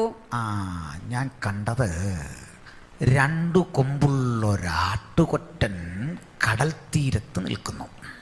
അതവിടെ നിൽക്കട്ടെ. ഈ ആട്ടുകൊറ്റൻ ആരാണെന്നറിഞ്ഞിട്ട് മതി ബാക്കി കാര്യം. ചുമ്മാ ഒരാട് നിൽക്കുന്നതെന്ന് പറയാൻ നമുക്കെന്താ കാര്യം? ആട് നിൽക്കുന്നതെല്ലാം വ്യാഖ്യാനിച്ച് പോയെങ്കിൽ നമ്മൾ വ്യാഖ്യാനിച്ച് മടുത്തനാണ്ട്. ആരാണ് ഈ ആടെന്ന് അറിഞ്ഞിട്ട് മതി. അതുകൊണ്ട് ഈ വാക്യം വിടരുത്. കൈ അവിടെ വെച്ചുകൊണ്ടിരിക്കണം കുഞ്ഞെ. ഇപ്പോൾ നമുക്ക് 20-ാം വാക്യത്തിലേക്ക് പോകാം. ആട് ആരാണെന്നറിയാം. ആരാണ് ഈ ആട്ടുകൊറ്റൻ? അയച്ചോളൂ. 2 കൊമ്പുള്ളതായി നീ കണ്ട ആട്ടുകൊറ്റൻ പാർസി രാജാക്കന്മാരെ കുറിക്കുന്നു. എളുപ്പമായില്ലേ? ഇത് പേർഷ്യയാണ്. എന്ന് വെച്ചാൽ അകശും അരോശും കോരേശും അതുപോലെ നമ്മുടെ ദാര്യാവേശുമൊക്കെ അടങ്ങുന്ന 2-ാം സാമ്രാജ്യത്തെ ഒരാട്ടുകൊറ്റനായിട്ട് പുള്ളി ദർശനത്തിൽ കാണുന്നു. പുള്ളി തന്നെ ഉത്തരവും പറഞ്ഞു, നിങ്ങൾ വ്യാഖ്യാനിച്ച് മടുക്കണ്ട, ഇതാരാണ്? പേർഷ്യ. ഇത് പേർഷ്യൻ ഭരണകൂടമാണ്. പിന്നെ അടുത്ത പരുപരുത്ത കോലാട്ടുകൊറ്റൻ. അല്ലല്ല, ബാക്കി ആദ്യ വായിച്ചതിൻ്റെ ബാക്കി. ആ കൊമ്പുകൾ നീണ്ടവയായിരുന്നു. പേർഷ്യയുടെ പ്രത്യേകത കൊമ്പ് നീണ്ടതായിരുന്നു. പേർഷ്യൻ ഭരണകൂടത്തിൻ്റെ. അതാ ഞാൻ പറഞ്ഞ 2-ാം സാമ്രാജ്യത്തെക്കുറിച്ച് പഠിക്കാൻ മുമ്പോട്ട് പോയിട്ട് നമ്മൾ തിരിച്ചു വരുന്നു. വായിച്ചു. ഒന്ന് മറ്റേതിനേക്കാൾ അധികം നീണ്ടത്. ഇതൊരു വിചിത്ര കൊമ്പ. ഒരു ചെറിയ കൊമ്പും ഒരു വലിയ കൊമ്പും ഇങ്ങനെ ഇരിക്കുക. ഒരു വികൃതിയുള്ള ഒരാട്. പിന്നെ അധികം നീണ്ടത് ഒടുക്കം മുളച്ചു വന്നതായിരുന്നു. ഒന്ന് മേദ്യയായിരുന്നു, ഒന്ന് പേർഷ്യയായിരുന്നു. പേർഷ്യ നീളം കൂടിയതായതുകൊണ്ട് കോരേശ് ഒടുവിലാണ് രാജസ്ഥാനത്തെത്തിയത്. അതുകൊണ്ട് അധികം നീണ്ടത് ഒടുക്കം മുളച്ചു വന്നതായിരുന്നു. പിന്നെ ആ ആട്ടുകൊറ്റൻ പടിഞ്ഞാറോട്ടും വടക്കോട്ടും, മാസിഡോണിയക്ക് നേരെ വടക്കോട്ട് തിരിഞ്ഞ് അങ്ങോട്ടിടിച്ചു, തെക്കോട്ടിടിച്ചു. അങ്ങനെ ഇടിച്ചിടിച്ചിടിച്ച് യുദ്ധം ചെയ്ത് അടുത്തടുത്ത രാജ്യങ്ങളെ മുഴുവൻ വെട്ടിപ്പിടിച്ചു ഈ പേർഷ്യ. ഒരു മൃഗത്തിനും അതിന്റെ മുമ്പാകെ നിൽപ്പാൻ കഴിഞ്ഞില്ല. ഒരു മൃഗത്തിനും അതിന്റെ മുമ്പാകെ നിൽക്കാൻ കഴിയാത്ത പേർഷ്യ കരുത്തുറ്റൊരു രാജ്യമായി മാറി. പിന്നെ അതിന്റെ കയ്യിൽ നിന്ന് രക്ഷിക്കാകുന്നവനും ആരുമില്ല. അത് ഇഷ്ടം പോലെ ചെയ്തു വമ്പ് കാട്ടിപ്പോന്നു. കണ്ടോ, അങ്ങനെ വളർന്ന് വളർന്ന് നമ്മുടെ ഇന്ത്യ വരെ വളർന്നു. ബൈബിളിൽ ഇരിക്കില്ലേ ഇന്ത്യ വരെ അവർ വന്നെന്ന് അല്ലേ? എസ്തേർ 1:1 8:9 പറയുകയാണ്, ഇന്ത്യ മുതൽ എത്യോപ്യ വരെ ഭരിച്ച അഹശ്വേരോശ് ഇവൻ തന്നെ. ഇംഗ്ലീഷ് ബൈബിൾ വായിച്ചാൽ മതി വീട്ടിൽ ചെന്ന്. കണ്ടിട്ടില്ല ആ ഭാഗം? ഇന്ത്യയെക്കുറിച്ച് ബൈബിളിൽ ഒരിടത്തെ പരാമർശമുള്ളൂ നേരിട്ട്, രണ്ടിടത്തെ പരാമർശമുള്ളൂ. എസ്തേർ 1:1 8:9. ഇന്ത്യ മുതൽ എത്യോപ്യ വരെ ഭരിച്ച അഹശ്വേരോശ്. ഒരതിര് അങ്ങ് എത്യോപ്യ ആണെങ്കിൽ അടുത്തത് ഇന്ത്യയാണ്. ഒന്ന് ഏഷ്യയുടെ അങ്ങ് ഏഷ്യ പസഫിക് മേഖലയാണെങ്കിൽ മറ്റൊന്ന് എവിടെയാണ്? അങ്ങ് ഒരു ആഫ്രിക്കൻ കൺട്രിയാണ്. അവിടെ മുതൽ ഇത്രയും ഉലകമടക്കി ഭരിച്ച ഒരു ചക്രവർത്തിയായിരുന്നു അഹശ്വേരോശ്. പേർഷ്യ ലോകം മുഴുവൻ വ്യാപിച്ചു. ഇടയ്ക്ക് ഈ പേർഷ്യക്കാരെ കുറിച്ച് കൂടി ഒന്ന് പഠിച്ചു പോകണം.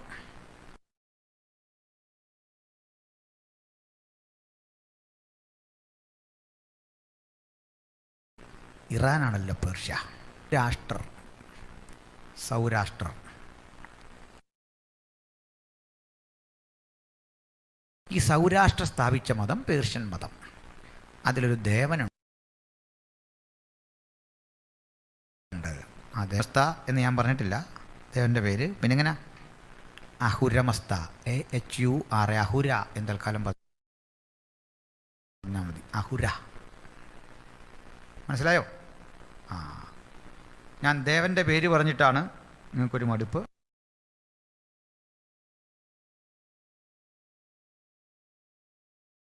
അപ്പോൾ അവിടുത്തെ പിശാചിൻ്റെ പേര് പറയാമോ? പേടിക്കരുത് മകളെ, നിൻ്റെ വിചാരമല്ല എൻ്റെ വിചാരം. നേരെ ഇരി അവിടെ.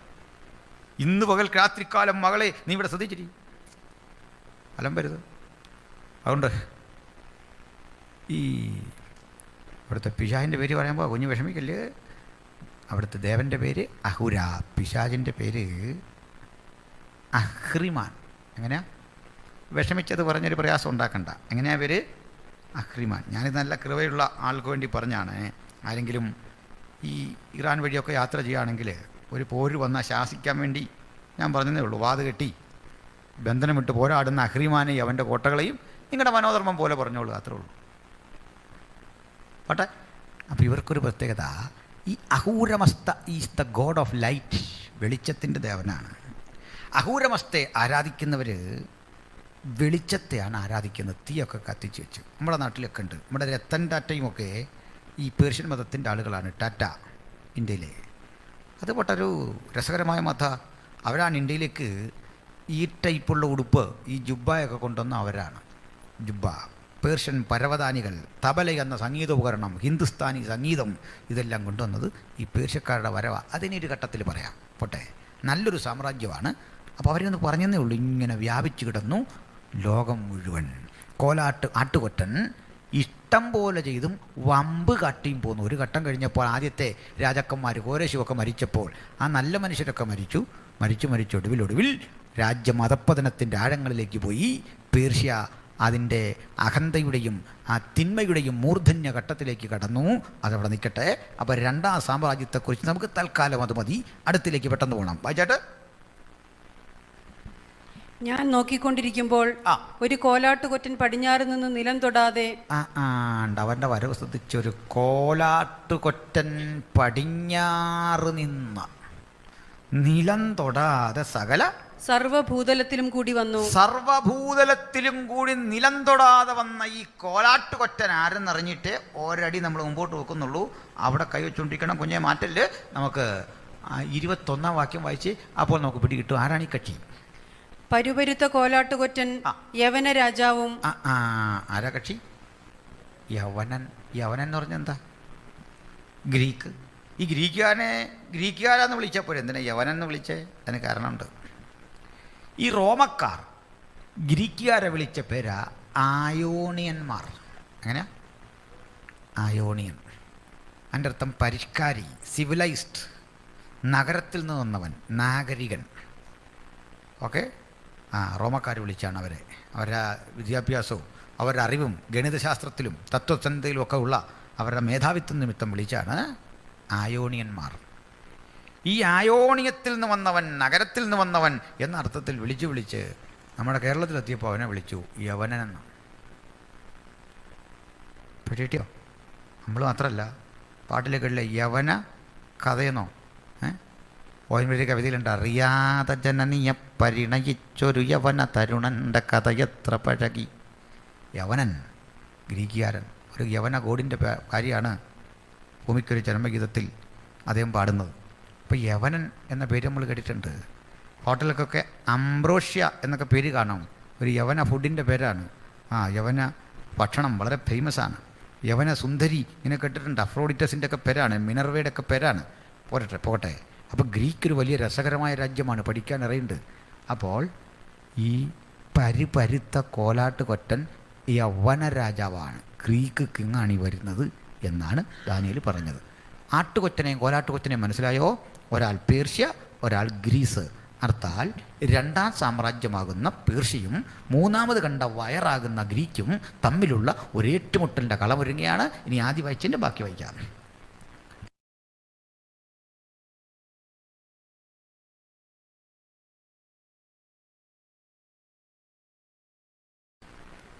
ആ കോലാട്ടുകൊറ്റന് കണ്ണുകളുടെ നടുവിൽ വിശേഷം ആട്ടുകൊറ്റന്റെ നേരെ ഉഗ്രക്രോധത്തോടെ ക്രുദ്ധിച്ചു ചെന്നു. പിന്നെ അത് ആട്ടുകൊറ്റനോട് അടുക്കുന്നത്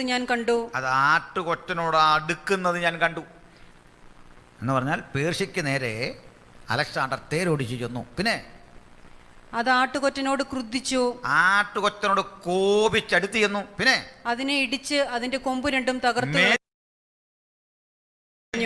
പാർസ്യയും നിശേഷം നശിപ്പിച്ചുകൊണ്ട് അലക്സാണ്ടർ തേരോട്ടം നടത്തി. പിന്നെ അതിന്റെ മുമ്പിൽ നിൽപ്പാൻ ആട്ടുകൊറ്റന് ശക്തിയില്ലാതിരുന്നു. അതിന്റെ മുമ്പിൽ നിൽക്കാൻ ആട്ടുകൊറ്റന് ശക്തിയില്ലാതിരുന്നു. മനസ്സിലായല്ലോ? പേർഷ്യ തോറ്റു, അലക്സാണ്ടർ ജയിച്ചു. ഈ പേർഷ്യ കൂടി വിഴുങ്ങിയപ്പോൾ വയറെന്ന അർത്ഥം എത്ര കറക്റ്റായി? മനസ്സിലായില്ലേ? വചനം മനസ്സിലായോ? അപ്പം 3 സാമ്രാജ്യങ്ങളെക്കുറിച്ചുള്ള ഏകദേശ ചിന്തകൾ നമ്മൾ അവതരിപ്പിച്ചു. അതിൽ ഗ്രീക്ക് ഇനിയും നമുക്ക് പറയാനുണ്ട്, അത് നാളത്തേക്ക് മാറ്റിവെച്ചിരിക്കുന്നു. അലക്സാണ്ടറുടെ തേരോട്ടം, അവൻ്റെ രാജ്യം തകരുന്നത്, അവൻ്റെ അന്ത്യനിമിഷങ്ങൾ, ഇതെല്ലാം കൃത്യതയോടെ തിരുവെഴുത്തിൽ എഴുതി വെച്ചിട്ടുണ്ട്. നമുക്ക് അത്ഭുതം തോന്നുന്ന വചനത്തിൻ്റെ ആഴവും സത്യവും മർമ്മങ്ങളും ഈ പ്രവചന പുസ്തകം മുഴുവൻ സമ്പന്നമായി കിടക്കുന്നു. നിങ്ങൾക്ക് ആദ്യ ദിനങ്ങളിൽ കണ്ട ആ ബുദ്ധിമുട്ട് ഒട്ടേറെ മാറിയിട്ടുണ്ട് എന്ന് ഞാൻ ധരിക്കുന്നു. തീർച്ചയായിട്ടും അടുത്ത ദിവസങ്ങൾ പഠനം കുറെ കൂടി ലളിതമായി തീരും. ഇന്ന് രാത്രി പിരിയുമ്പോൾ ഒരു കാര്യം ഓർക്കുക, ലോകത്തിലെ പ്രധാനപ്പെട്ട സാമ്രാജ്യങ്ങളുടെ, അതിലെ പ്രബലന്മാരായ ചക്രവർത്തിമാരുടെ അരക്കച്ചകളെ അഴിച്ച് നിശേഷം നശിപ്പിച്ച് ഉലകം മുഴുവൻ ഭരിക്കാൻ അജയ്യനായൊരു ചക്രവർത്തി കാലവിളംബമന്യേ നമുക്ക് വേണ്ടി പ്രത്യക്ഷനാകാൻ പോകുന്നു. ആ പ്രത്യക്ഷതയിൽ പ്രിയം വച്ച ഏവരും ഒരുമിച്ച് അവന് മഹത്വമർപ്പിച്ച് പിരിയാം. നമ്മുടെ കർത്താവ് വരാറായി. അവൻ രാജാതി രാജാവും കർത്താതി കർത്താവുമാണ്. അവൻ്റെ രാജ്യത്തിന് അന്തമില്ല. ആ മഹാരാജ്യത്തിൽ നമുക്കെല്ലാം പ്രാപ്തി നൽകട്ടെ, ഐശ്വര്യങ്ങൾ നൽകട്ടെ. ഇന്നിവിടെ വന്നതും വചനം കേട്ടതും ഏവർക്കും പുതിയ ചിന്ത